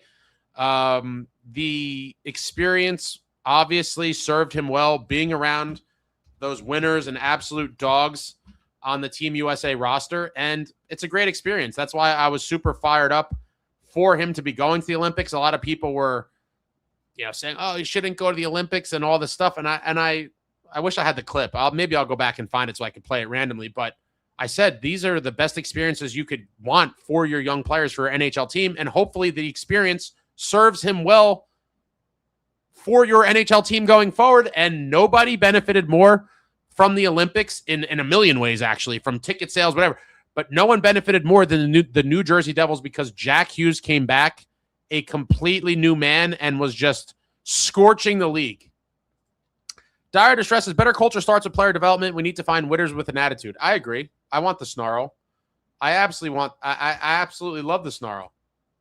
Snorkel, if Nashville wins, we can still get first overall at the draft. Trade that pick wherever it is. Nemitz in a first for a huge fish. I want to trade the pick for win now. The time to win is now. Jesse, Ace, I love your optimism, but I believe we are in worse shape than you realize. Between the bad contracts that'll be hard to get out of, bad aging goaltending, and a trash bottom 6, it's a tough sell. I think you are way over negative here. There are great pieces in place, and there's pieces that we could trade.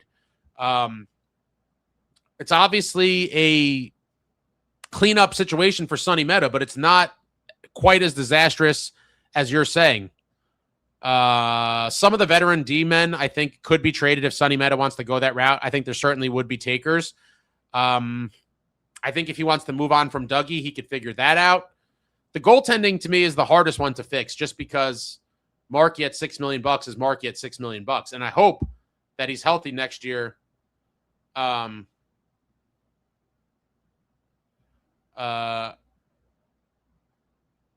he rebounds and looks like the guy we saw in the playoffs, which was pretty solid, all things considered. But we'll see. We will see. We still have good pieces in place, and I hope Sonny's up for the challenge and he takes it head on. Fix this team as best as possible. Ryder64, hot take. I love Nico, but I think his time as a Devil and a captain may have expired. I hope he proves me wrong and has an unbelievable IIHF tourney with the Swiss. Interesting. I'm curious why that is. Devil Dog, this chat actually thinks Mehta constructed, made, trade, and built the Cats. Get real, folks. He's another Kate and Megan. He's not Fitz. Hey, it's a start. I mean, maybe some people think that he constructed, made, and built the Cats. I'm certainly not one of them, but I certainly think you are, kind of completely dismissing any role that he played in it. I don't think he was a complete passenger. I do believe there are executives in different sports that have been passengers for good seasons and championships, but I don't think he's one of those guys. YouTube OG, think hanging with the big dogs, gave him some humble pie. He took that experience and ran with it. Love it. He got a taste of winning and wants more. Yeah, Jack wants a Stanley Cup now. Obviously played the biggest role in that gold medal game, scoring the golden goal, and he was on cloud 9. He wants to win in the NHL now, and he wants to hoist the cup.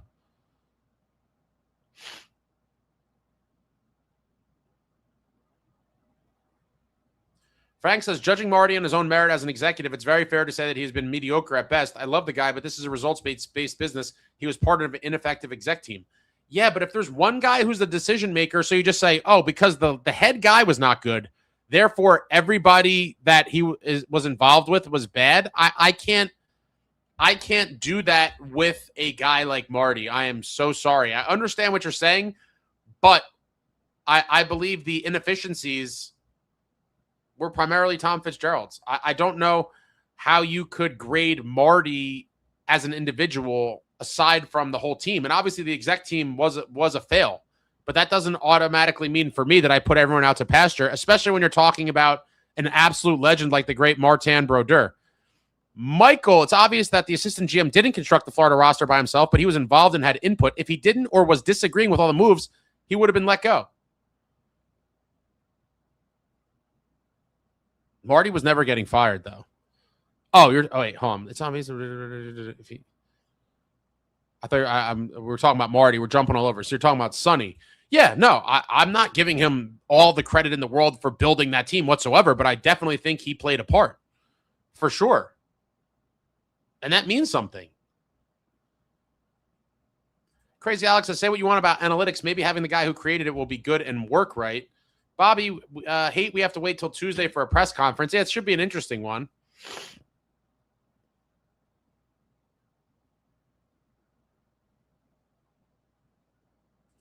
Matt Jones, at least he knows what it's like to have a Kachuk on his team. One could hope he pulls off a Brady trade. That would just be so sick. So sick. Vinny, will Sonny talk to Nico about his contract extension this summer? Yeah, it's probably order of business number one. Should be the first order of business. Ride and respect. Sonny saw a guy like Jesper Bratt weigh in the 6th round and said, yeah, Ray, that's our guy. Not to mention what he's done in Florida. The guy has a natural eye for NHL talent and potential.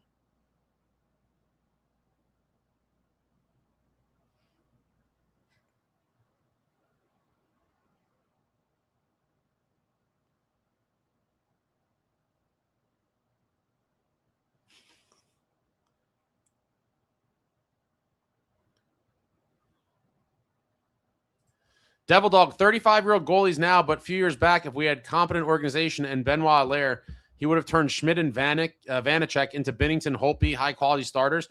Dude, you are delusional, dog. This is crazy. Yeah, if we had Benoit Allaire, he would have taken 2 mediocre at best goalies, and no disrespect to Schmidt. I would like to see him turn into something in Vegas. I don't know what his future holds. But if you truly believe that Benoit Allaire would take career, statistically speaking, mediocre at best goalies and turn them into high quality starters, you are nuts.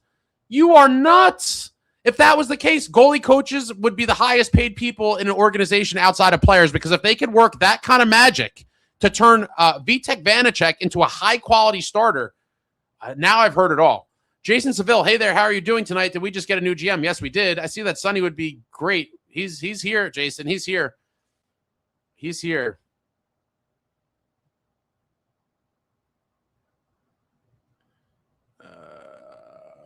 Jay Snow, Brad and Jack need a big body on the wing. I've wanted a big, nasty winger with them forever. I've wanted that forever. Rapid Blue is the new black. It's my wish that Sonny would have a sit-down with Keith, Jack, and Nico and ask them if there are any players on the team that need to go and what players and kind of players do you want added.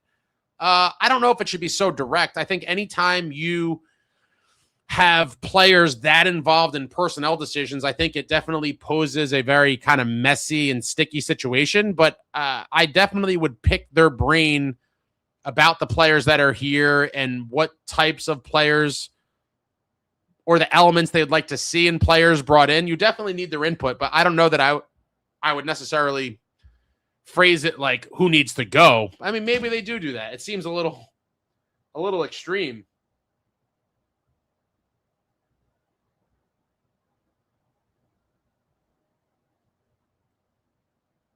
But we'll see. But we shall see.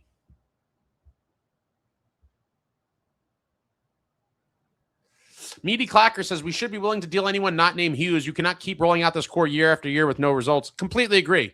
For me, it's all about the crest on the front of the jersey, not the name on the back. There should be no untouchables now outside of the Hughes brothers, obviously.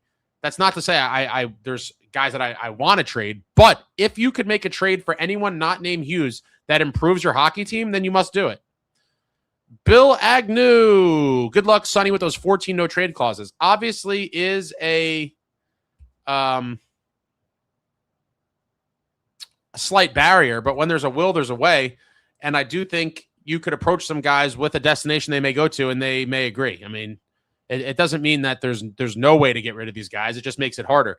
Gleason, you got to stop saying core four, Ace. He just got up to 44 points this year, not even Timo.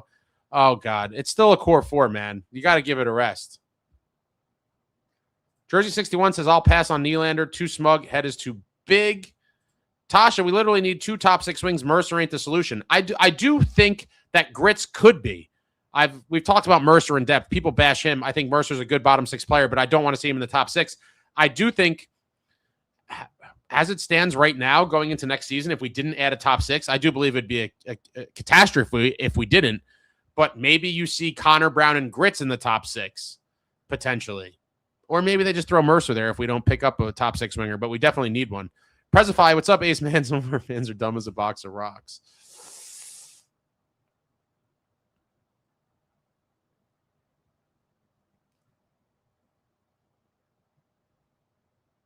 Brian says Brady might help take down Carolina. I'm looking forward to the series.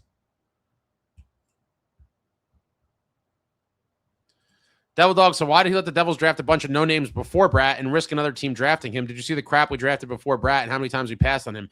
That's the only thing that I thought was interesting, too, because the article I thought I saw, it said, like, he had Jesper Bratt, like, some ridiculously, like, overall, like, a very, very high number. And I'm like, well, if you liked him that much, like, where were you in rounds 3, 4, 5? I don't know. It could be one of those things that was a completely made-up story, or it could be that they knew somehow or had insight that he was much further down on other teams' draft boards, and so that they risked, you know, if they could get him later. But, yeah, something definitely doesn't add up in that story overall. Bobby, I love Lou as much as the next fan, but let's be realistic. Lou was good in the non-cap era. As soon as he entered the cap era, he wasn't that great. Look at his work with the Islanders. Bobby, aside from not allowing Marty slander, I also will allow no Lou slander.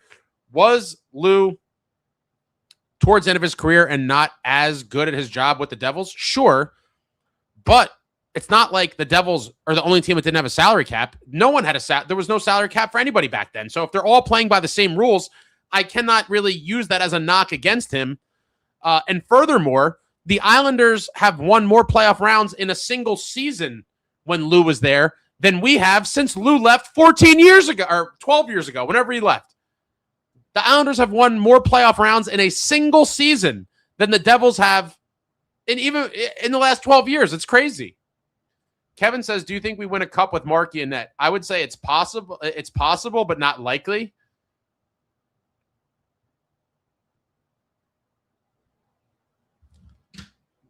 And that's going to be one of the other tougher decisions, in my opinion, for Sonny this summer is the goaltending.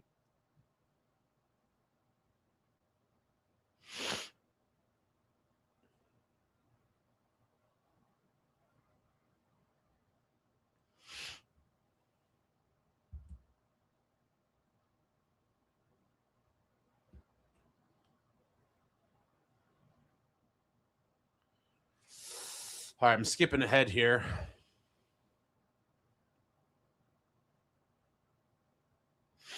David S. says, Ace, you surprised that it wasn't Marty? No, because Marty likes the role he has now. He does see his kid, his youngest child, in Missouri often. His wife still lives there, I believe. And so I think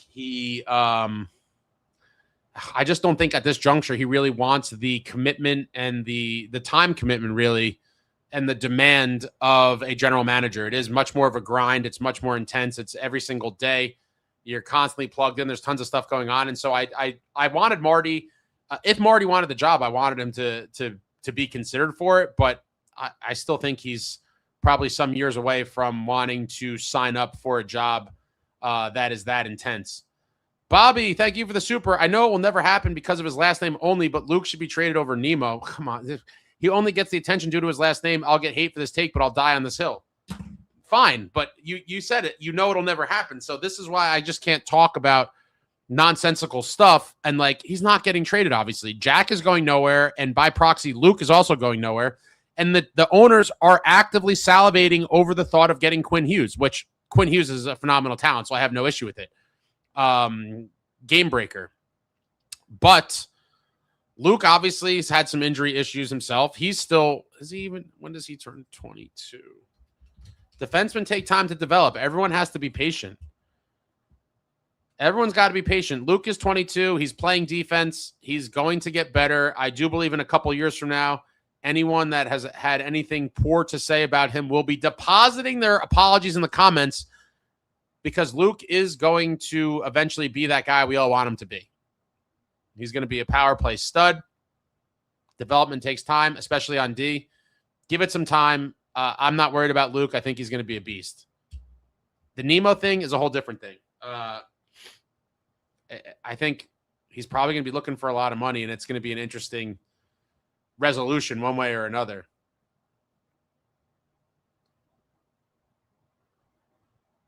Some of you guys are fighting in the comments.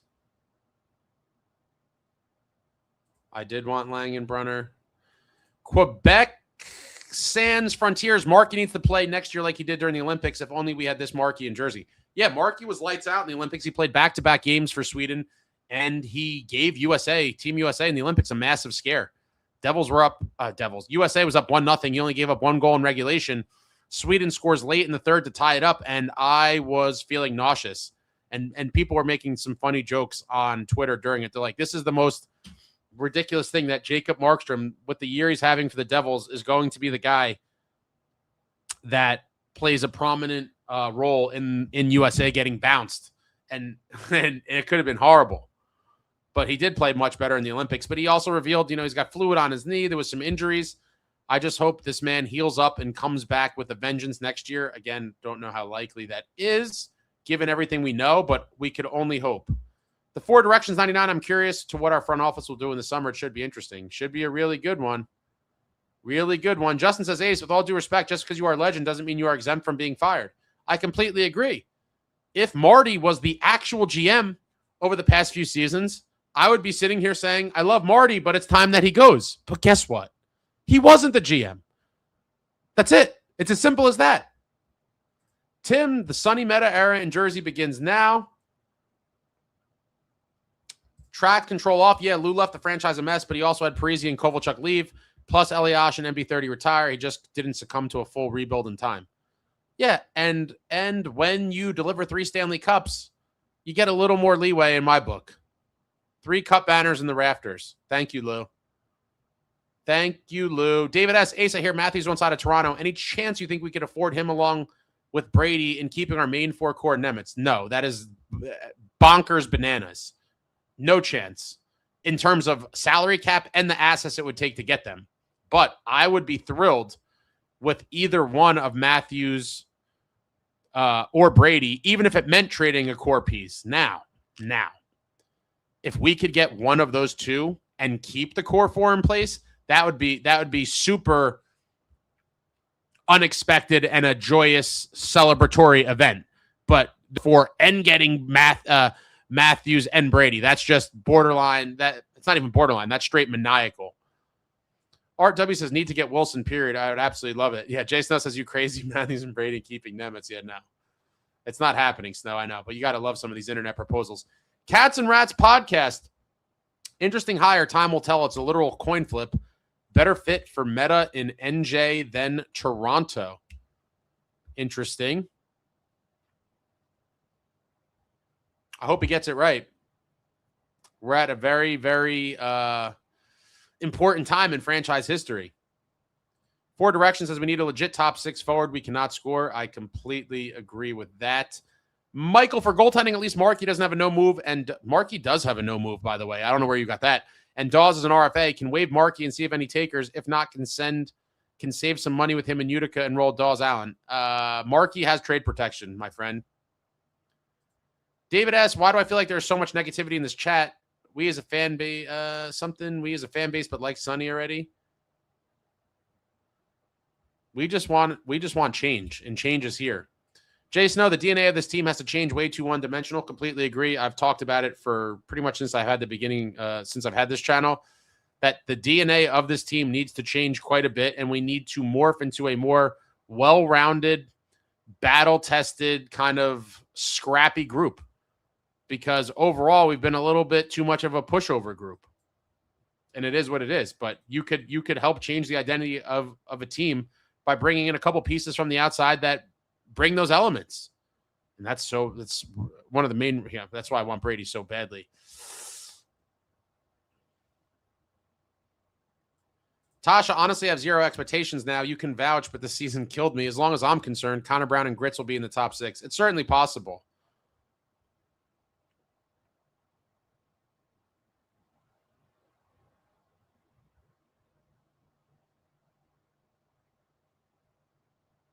Ride and respect the way I see it. Anyone not named Tom Fitzgerald has the high potential to be better in any way, shape, or form. The bar to cross was buried 6 feet under with him. Yeah, the bar's on the floor, but hopefully we don't see a case of, oh, he's, a small improvement. I'm hoping for a massive, massive improvement over what we had seen, both from the front office and the results on the ice.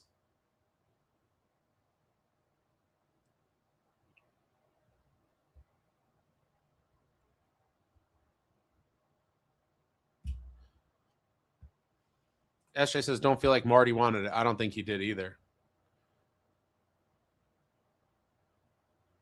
Rabid Monkeypox says, oh my God, we have a new GM. Yes, we do. Thursday night bombshell.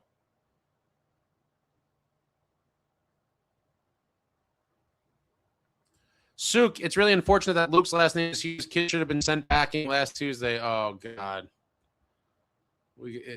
Some of you guys just will never give it up. Just beating a dead horse.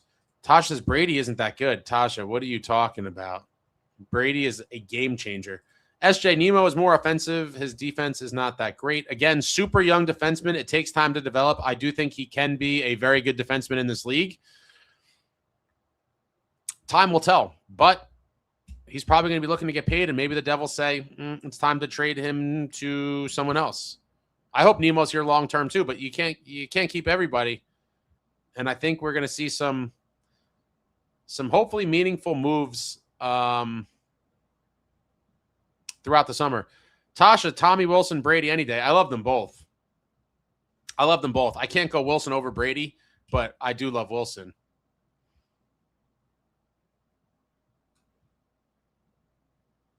Jason said Markey also had an insane decor in front of him at the Olympics. Yeah, that Sweden team was pretty damn good. SJ says Brady over Wilson only because Brady is younger.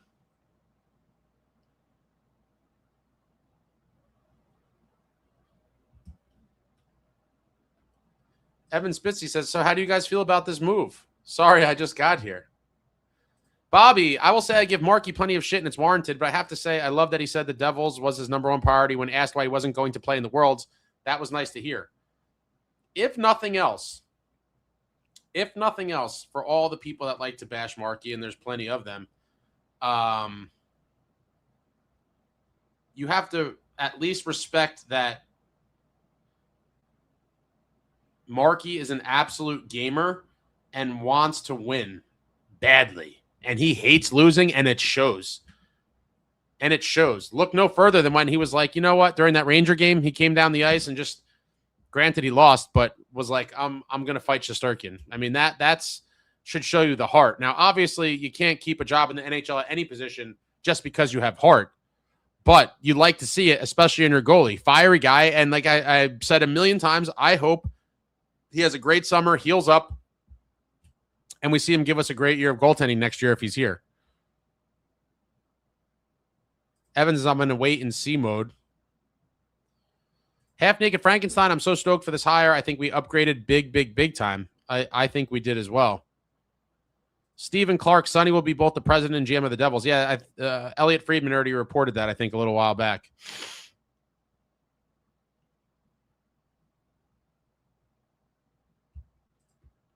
Tasha, I played my first hockey game the other day, let up a goal on my first shift, but after that, I did all right, and the coach was super happy with me. Very nice. What position are you playing, Tasha?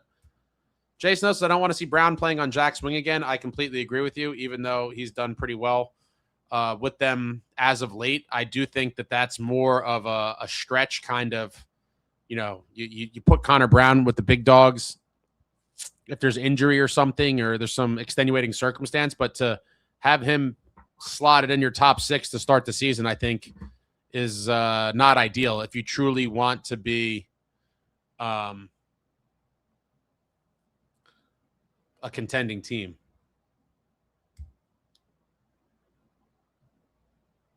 Jason, I'd rather them sign Mason Marchment and put him out there. He's another guy that could be interesting. Suk, I'm pleasantly surprised with this hire, though. Didn't think the owners would do it. I mean, I thought he was the front runner based on the strong analytics background. HBSE is an analytics organization.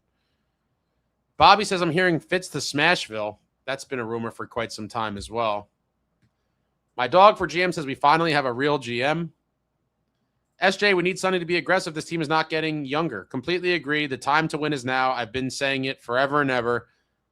The team is not getting any younger. Next season, Bratter and Nico will be 28 and Timo will be 30. The time certainly to win is right now. The Four Directions 99 hot take. Luke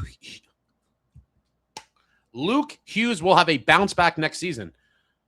Yeah, hopefully everything goes well with his summer rehab and he comes in looking to take that next step in his young career. And depending on who's dealt, he will probably be getting steady power play one time.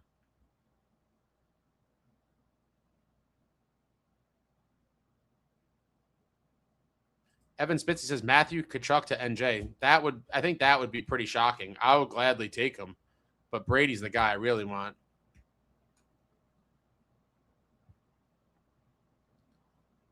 Suk says, don't get me wrong. If Jack can stay healthy, I've had nothing bad to say about him since the Olympics. I have come around on him. I mean, well, that's good. That's a little progress or maturity on your end because literally he's been a different guy in every facet since coming back. Ryan H., I was taking care of house stuff watching the 2003 Cup and then checked my phone to see the news on Facebook. Yeah, what a world. What a world. Real-time news and updates.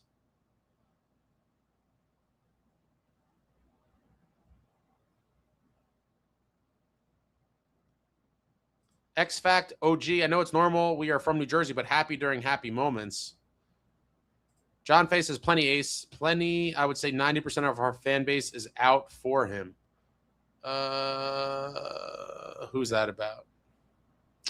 This is what sucks when I fall too far back. I'm getting closer, but you guys are a chatty group. Shout out to everybody coming out here tonight on a Thursday night. Devil Heaven says offense is okay, defense and definitely goaltending a question. Yeah, I mean, there's questions on the offense as well. We've desperately needed a top 6 guy. What is the bottom 6 going to look like? And there's question marks everywhere. Everywhere. Jay Snow, last season no one was moved and the cap going up means guys are more likely to re-sign. Yeah, I just think there will be some compared to last year, there's got to be more activity. Last summer was a dud. And the free agent crop is not great. But I think we're still going to see some new blood here, one way or another.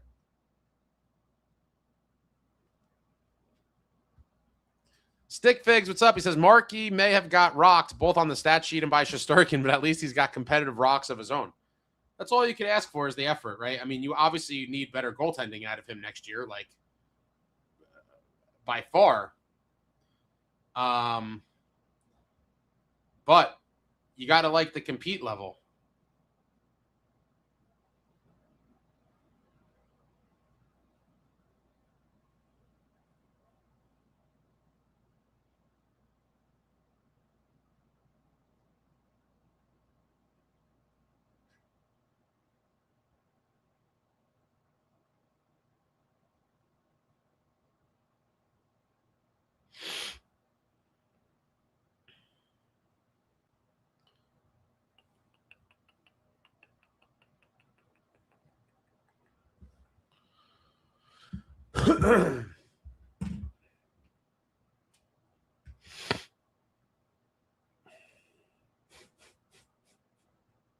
Would you trade Markey for Shesterkin? Is this a troll? Are you trolling me?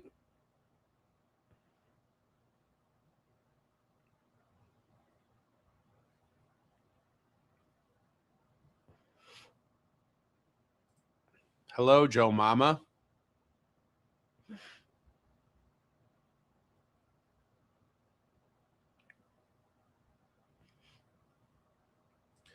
Bobby says, regardless of who we trade, Luke shouldn't be on power play 1. Kid had 5 goals all year, and Nemo on the third had 14. Nemo on power play 1.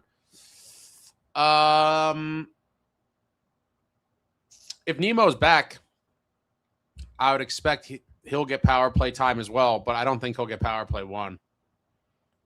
Nemo started off super hot, and I there's a chance that he never sees 14 goals again, if I'm being honest. If he's here, I hope I'm wrong. But he was on that hot streak. Then he got hurt and never really refound that level of production. The potential is definitely there.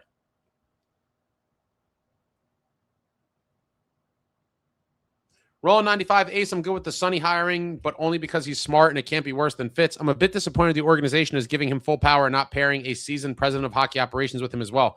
That's what I was hoping for too. But, they decided to go with one guy again. They had Fitz doing both. And here we are with one guy doing both again. Stick figs between the Fitz departure and the Sonny hiring. Why does everything good happen to this team while I'm taking naps?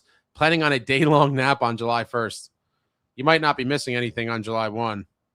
David S. says, Bukestad and Dadonov for Patrick Kane. Kane's going to be an unrestricted free agent, so you technically don't have to trade anything for him. Jay Snow, Mercer had 6 empty net goals, 4 power play goals, and 3 shorties. His 5-versus-5 play is awful, especially playing in the top 6. Man, I knew he had at least 3 or 4 empty netters. I didn't realize he had 6. That's crazy. Suk said, I'm expecting Sonny to make logical moves that should have happened in the last 2 to 3 years. Some of them will upset the puck bunnies, and I cannot wait. Okay, that's interesting. 4 Direction says Mercer is not a top 6 guy at all. Devil Heaven says, tweak it, Sonny. Bring the cup home to the Jersey Devils faithful. Faye finally caught up. Snow, that can't happen again when Jack's out there complete garbage. And that's a personnel thing, in my opinion. You got to bring in, you're granted, guys got unlucky and you call it whatever you want, snake bitten and blah, blah, blah. But you are not a good team if you completely collapse when your best player goes down. I'm sorry. And when Jack went down, this team completely collapsed. I can't sit here and be like, oh, they'll be fine if Jack goes down, because they've already shown that they won't be. We've seen it. We need to be protected in the event that happens, and hopefully it doesn't. But it is a possibility, and you need to be ready for it if and when it happens. Glenn Riley, how is this an upgrade at GM when he was the numbers guy and wasn't even good at it? Where are you getting that?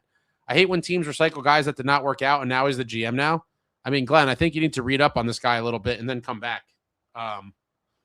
It's certainly an upgrade at GM. That is undeniable. Not even a point of discussion.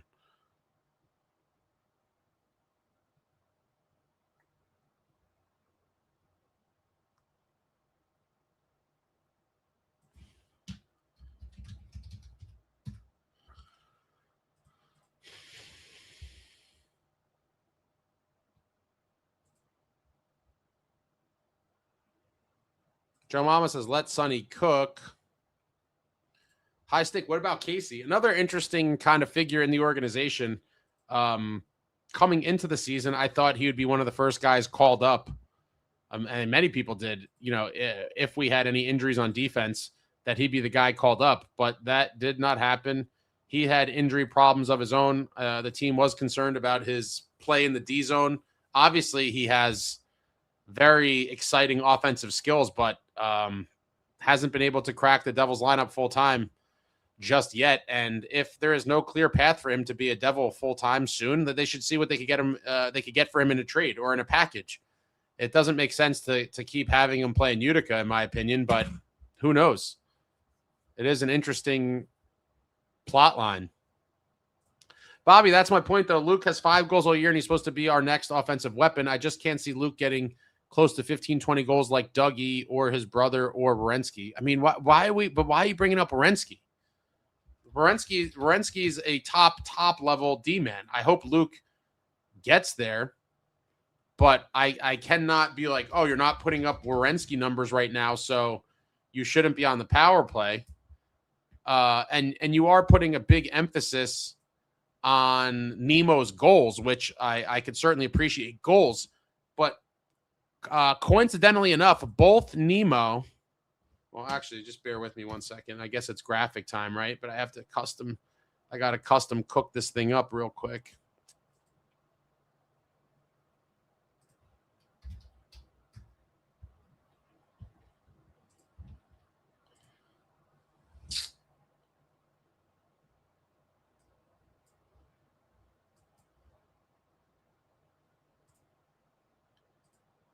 Bear with me while I cook up this graphic.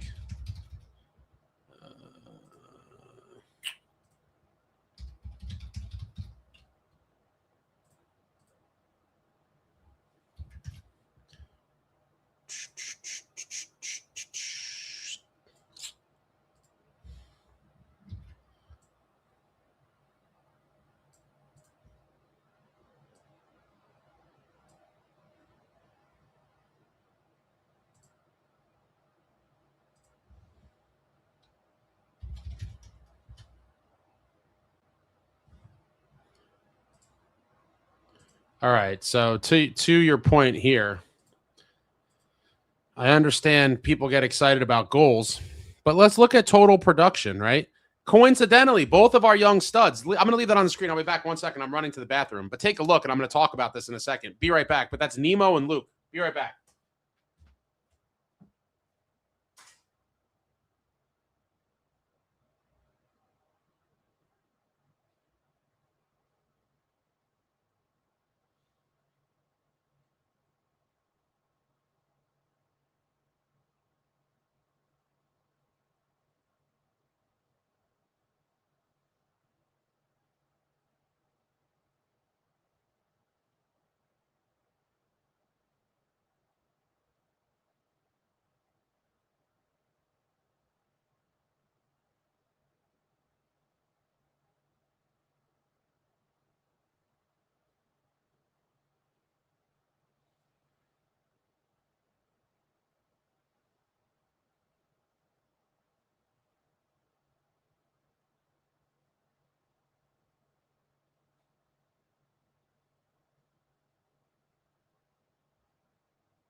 So if you haven't figured out where I'm going with this yet, is while Bobby was pointing out Nemo's goals, let's look at total production. And they both played 68 games, which is pretty coincidental here. But in these 68 games, Shimon Nemitz, 11 goals, 15 assists for 26 points. In the same amount of games, 68, Luke Hughes, 6 goals and 29 assists for 35 points. So, and when you look at their careers, Nemo is basically like 1 point every 3 games-ish. He's got 49 career points in 155 games. Luke is well over half a point per game. So if you're just looking at pure offensive production, not goals, Luke Hughes clearly produces more. And just from a playmaking perspective, I think most people would agree that Luke is the better playmaker of the two. And so that is why I think he would be deserving of a potential power play spot over Nemo. But they both could play, Nemo, if they're both here, Nemo could certainly play power play too. And who knows, he could possibly play power play 1 as well. It all depends. But I do think Luke has shown the signs, and hopefully he just continues to progress in his career. Both young kids, super young kids with very high ceilings, in my opinion. All right, let's see.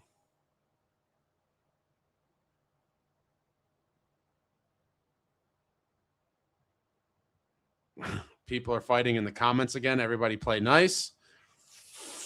4 directions, very true. What do you do with Casey? Poor guy's sitting in the AHL. Yeah, I mean, listen, we had a crowded blue line. We had pretty good defensive depth, obviously, which was a barrier for him getting playing time. And I think they have to kind of map out the road of what the defense is going to look like, next year, a couple of years from now, a few years down the line. A lot of people are getting excited about the big kid from Russia, Anton Salayev, that we drafted 10th overall a couple years back.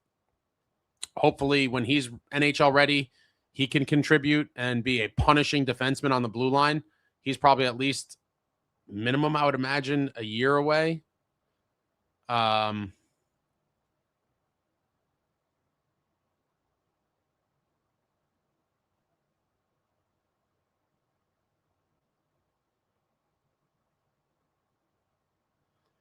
Bobby says Casey is way too small to be a successful NHL defenseman. I don't know if that's necessarily true. Obviously, I'd prefer a guy to be bigger than smaller, but there are plenty of guys in the league at different positions that have excelled without being huge. But yeah, I mean, typically I would prefer a bigger player, just because this is a physical league, and obviously, size is beneficial, especially in the D zone when you're battling guys. Jay Snow, I like Jack's exit interview, but he forgot to mention weight room this offseason. I knew someone was going to mention that. I was waiting for it. I mean, hopefully he's in there. I think he will be, but I was waiting for people to hang on every word that he said and words that he did not say. He was talking about golf. I knew it.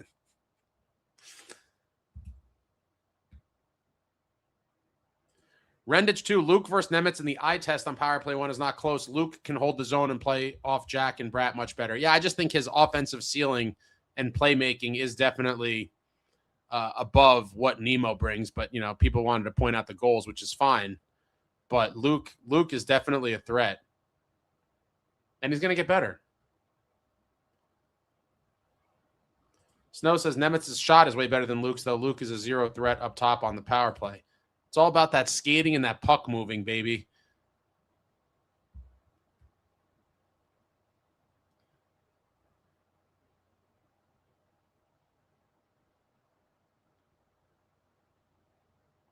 Jay Snow, it's gonna be rough losing Dougie if Luke doesn't improve his shooting. You guys know how I feel about Dougie Snow.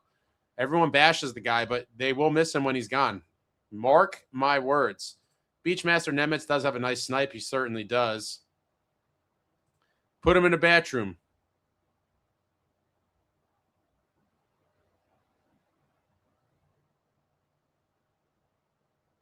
Faces, until he's gone, the only guy who should be on power play 1 is Dougie. I agree with that. If Dougie's back, and I've always said I thought Dougie should be the power play 1 guy.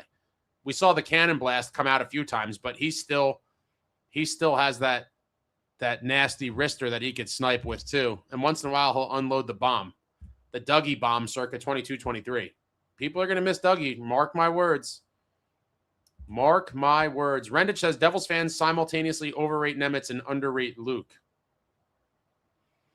I think I've seen both. I think I have seen a fair amount of people that I would say do, or at least are guilty of what you're saying. And I also think I've seen people do the opposite and overrate Luke and underrate Nemo. But I do agree that Nemo, during the beginning of the season, when he had that crazy hot streak with the hat trick and the overtime goals, that people were acting like he was Bobby Orr. And I love Nemo, but he's not Bobby Orr. Like, that's what you have to. It is funny though how a few weeks of dramatic moments like that can kind of sway public opinion.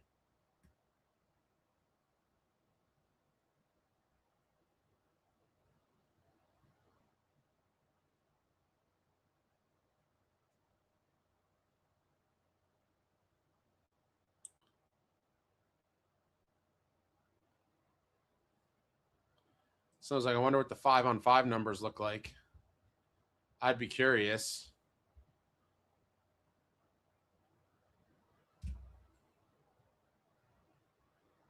Yeah, Sheamus, Edwards. Edwards, I think, could be a kind of sleeper that people forgot about. I thought we would see him. He had a pretty good training camp from my recollection. Training camp and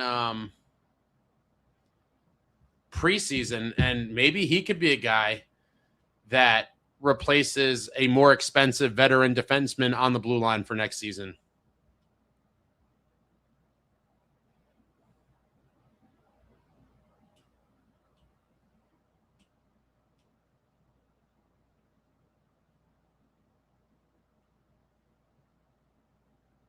SJ said Nemo had 24. Luke had 22 even strength points. Okay. Matthew E. Don't like this move. Would have preferred Marty, even though he hand-stitched those jerseys in a North Korean sweatshop himself. He still deserved to be GM. You guys are nuts. Jack Hughes, Truther. What's up, Ace? Coming in late. Like Sonny as the GM. Not a fan of giving him both roles, considering it's his first time. Rather hire someone else as the president of hockey operations and guide him. I agree. I would have liked to see a more veteran hockey guy in the president role over him, but it is what it is. They decided to go with one guy to do both, just like Fitz was doing, and here we are. I am hoping for the best. I am optimistic about the future, and I hope we see those big, meaningful changes this summer, because next season has to be a turning point of this franchise. We're at a major crossroads here. SJ says, Luke better passer, Nemo better goal scorer. I think that's fair. Jason says, our defense is a mess, overpaid and underperforming. Man, you guys are – shout out to everybody here. You guys are crushing the chat with comments. I can't even keep up. Jack Hughes, Truther, Dougie can still play. The power play is much more dangerous with him on it. I completely agree. I'm a Dougie guy. I have been for a while. I don't know why people think it's certain he is gone. I don't think that. I think one of the biggest decisions for now Sonny Mehta to make is the Dougie or Nemo kind of conversation. Under Fitz, yeah, but we have a new boss who will have different plans, ideas. Completely agree.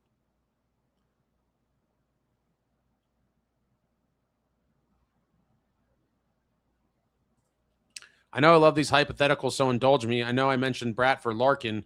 Would you do Bratt and 2 firsts, or Bratt a first, Mercer a prospect for Pasta? Let me just see. Let me see how old he is. He's 29 as well. Bratt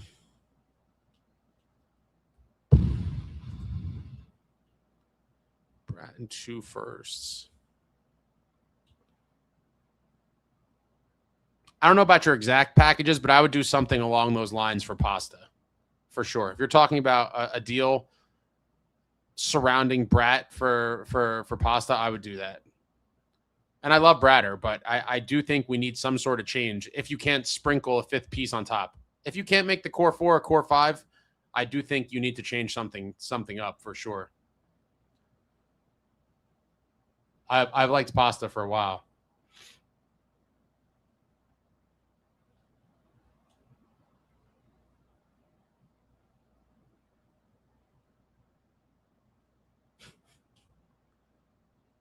Justin says Luke Hughes is going to be an elite defenseman.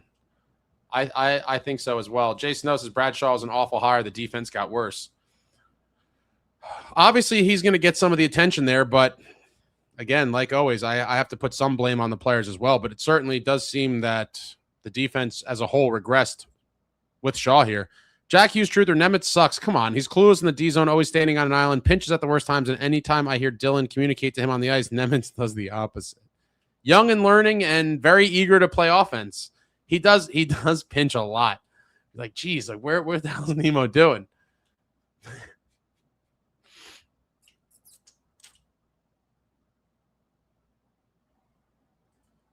Glenn, Ace, who built the Panthers team? Barry, or Sonny. So we are going to reread tires with, I guess, was that retread tires? The guy who's never a GM. Listen, I was willing to give other guys who were never technically a general manager before a shot. So I understand the kind of concern or reservations you have. But if you are going to give a guy who's technically never been a head GM before, I think you could do a lot worse than Sonny Mehta. And like I've said before, I'm not saying that he entirely constructed that Panthers team or that their success is completely due to him, but he certainly was a part of it. And at this juncture should know exactly what a winning team looks like because he was there for back-to-back cups. Devil's Army for Life says Leafs fans are pissed. I think that's a good sign. I mean, I think it's funny. I don't know. Nothing outside of the results happening when they happen means anything to me. So, but I guess some people will like to know that we took a guy that someone else wanted, I suppose. Sook says Cotter has hands for a big dude and excels when playing with skilled guys. Not saying put him with Jack or Nemo, but upgrade the line around him with anything other than bums. He's also heavier, edgier, more violent. I would like to see Cotter get another chance, but I'm not going to be devastated if he doesn't. I mean, these are all big-time decisions, but I would like to see a fourth line that has that identity, brings the energy, and brings the pain. I want to see a fourth line that could bring the boom. Official Sergey says, if we are in win now mode, we should trade Nemo and get a forward. I mean, if they are going to trade Nemo, it certainly should be to address a top 6 player for sure.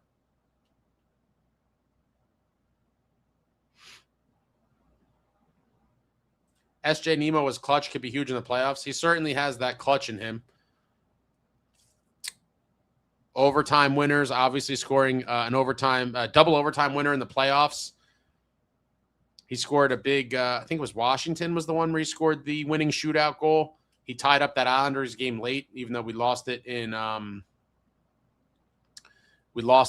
overtime. We got a point that we wouldn't have had. He tied it up late at the Rock. That was some months ago. Justin Smith, I think Markstrom or Allen get moved. I can't see them moving Allen just because he's a little more stable and he only makes $1.8 million. Like, why would you get rid of a guy who's given you a pretty damn good level of goaltending and is on a great contract? Faye says Stammer is on Hattie watch. Man, that washed up Stammer, eh? What does he have? So what is that? Does he have 42 goals now? I'm pretty sure he had 40 the other day. So if he's on Hattie watch, that would put him at 42, I believe. Where's the Predators box score?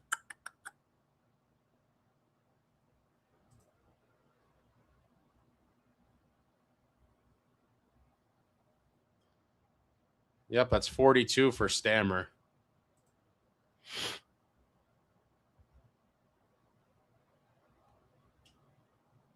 And the Preds fall short in their bid to squeeze in. They were so bad early on in the season, and throughout the season, they picked it up, and they were in the mix for a playoff spot. They're going to fall just short.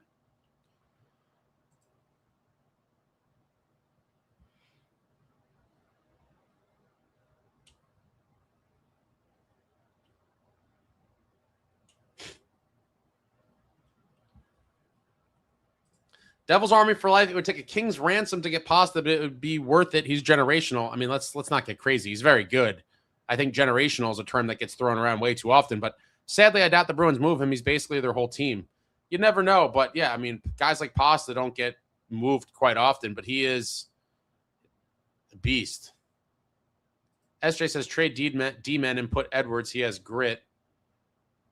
I liked what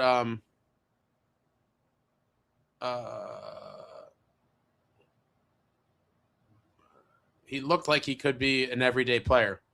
Michael, what would your fourth line be?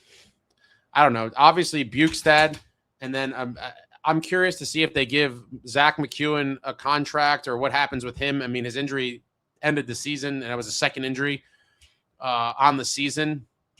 So who knows what the diagnosis of that is, and maybe he'll never be the same. But if somehow they could assure that he's still the same guy he was before the injury, I think him, Bukestad, and somebody else could be very, very interesting with a lot of size and just nastiness. But if McEwen's out of the picture, then you're looking at maybe a guy like Bukestad, potentially a Cotter, and somebody else. Maybe you get someone in free agency or a trade. I don't know. What is the deal with Hallinan's? I think...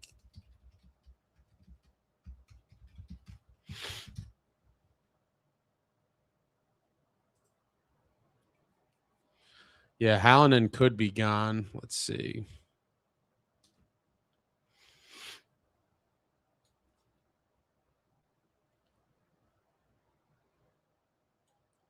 I don't think...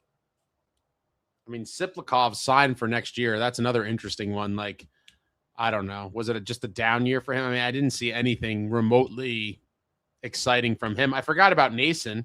I mean, Nason could be a fourth line contender as well.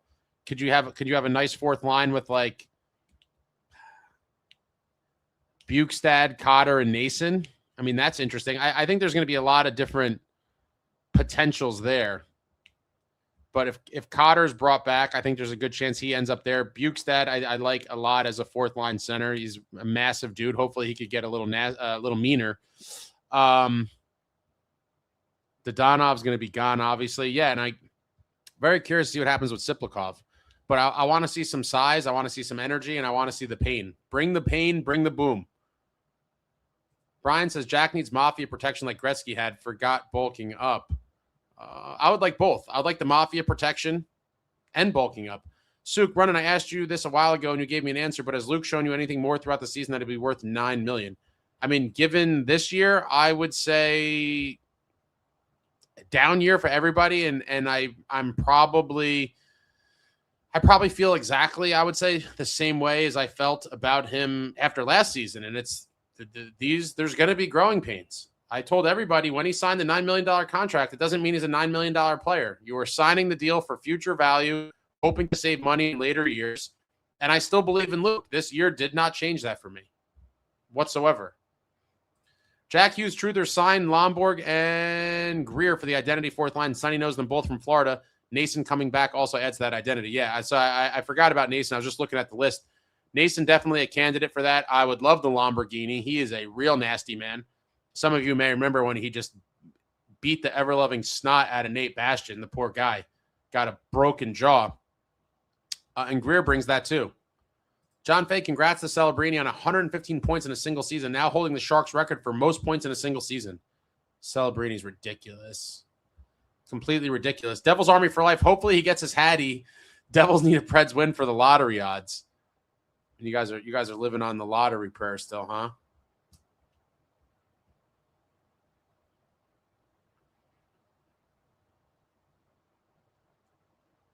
Snow says, no way Pasta gets moved. He just hit his 400-point season. I don't think so either, but I don't know why people brought him up. Joe Mama, I hope Sonny goes out there and fleeces the Leafs for one of their top 6 forwards. There was a lot of smoke surrounding Nyes, obviously, with the Devils. People are trying to make this Austin Matthews thing a story. I am hoping that any impact guy can be brought in. I'm not too picky about it. I just don't want them to be either undersized or like overly finesse. We need a little bit of that grit. As long as whoever you bring in can put up points and brings at least above our average forward grit right now, I will be happy. I will be happy. Suk says Bukestad could take a hike. I'm not married to the guy, but if you're looking to make that identity fourth line, I wouldn't be mad at it. I mean, how much better, or what are you exactly looking for in a? What is his deal? I think he has one more year.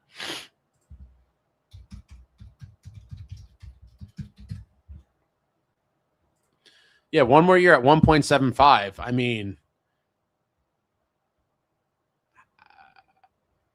I don't know how big of an improvement could you possibly see as for a 4C. Now, I will say, as we've talked about earlier on in the season, if somehow, I still like the size though, he's just got to be nastier with it. But if there's some world where you could get a different quality 3C and push Cody Glass to 4C, I would like to see that too. But Cody Glass with a great season, I don't know that he'll be able to replicate it next year. I hope he does. But 19 goals, man, what a season for him.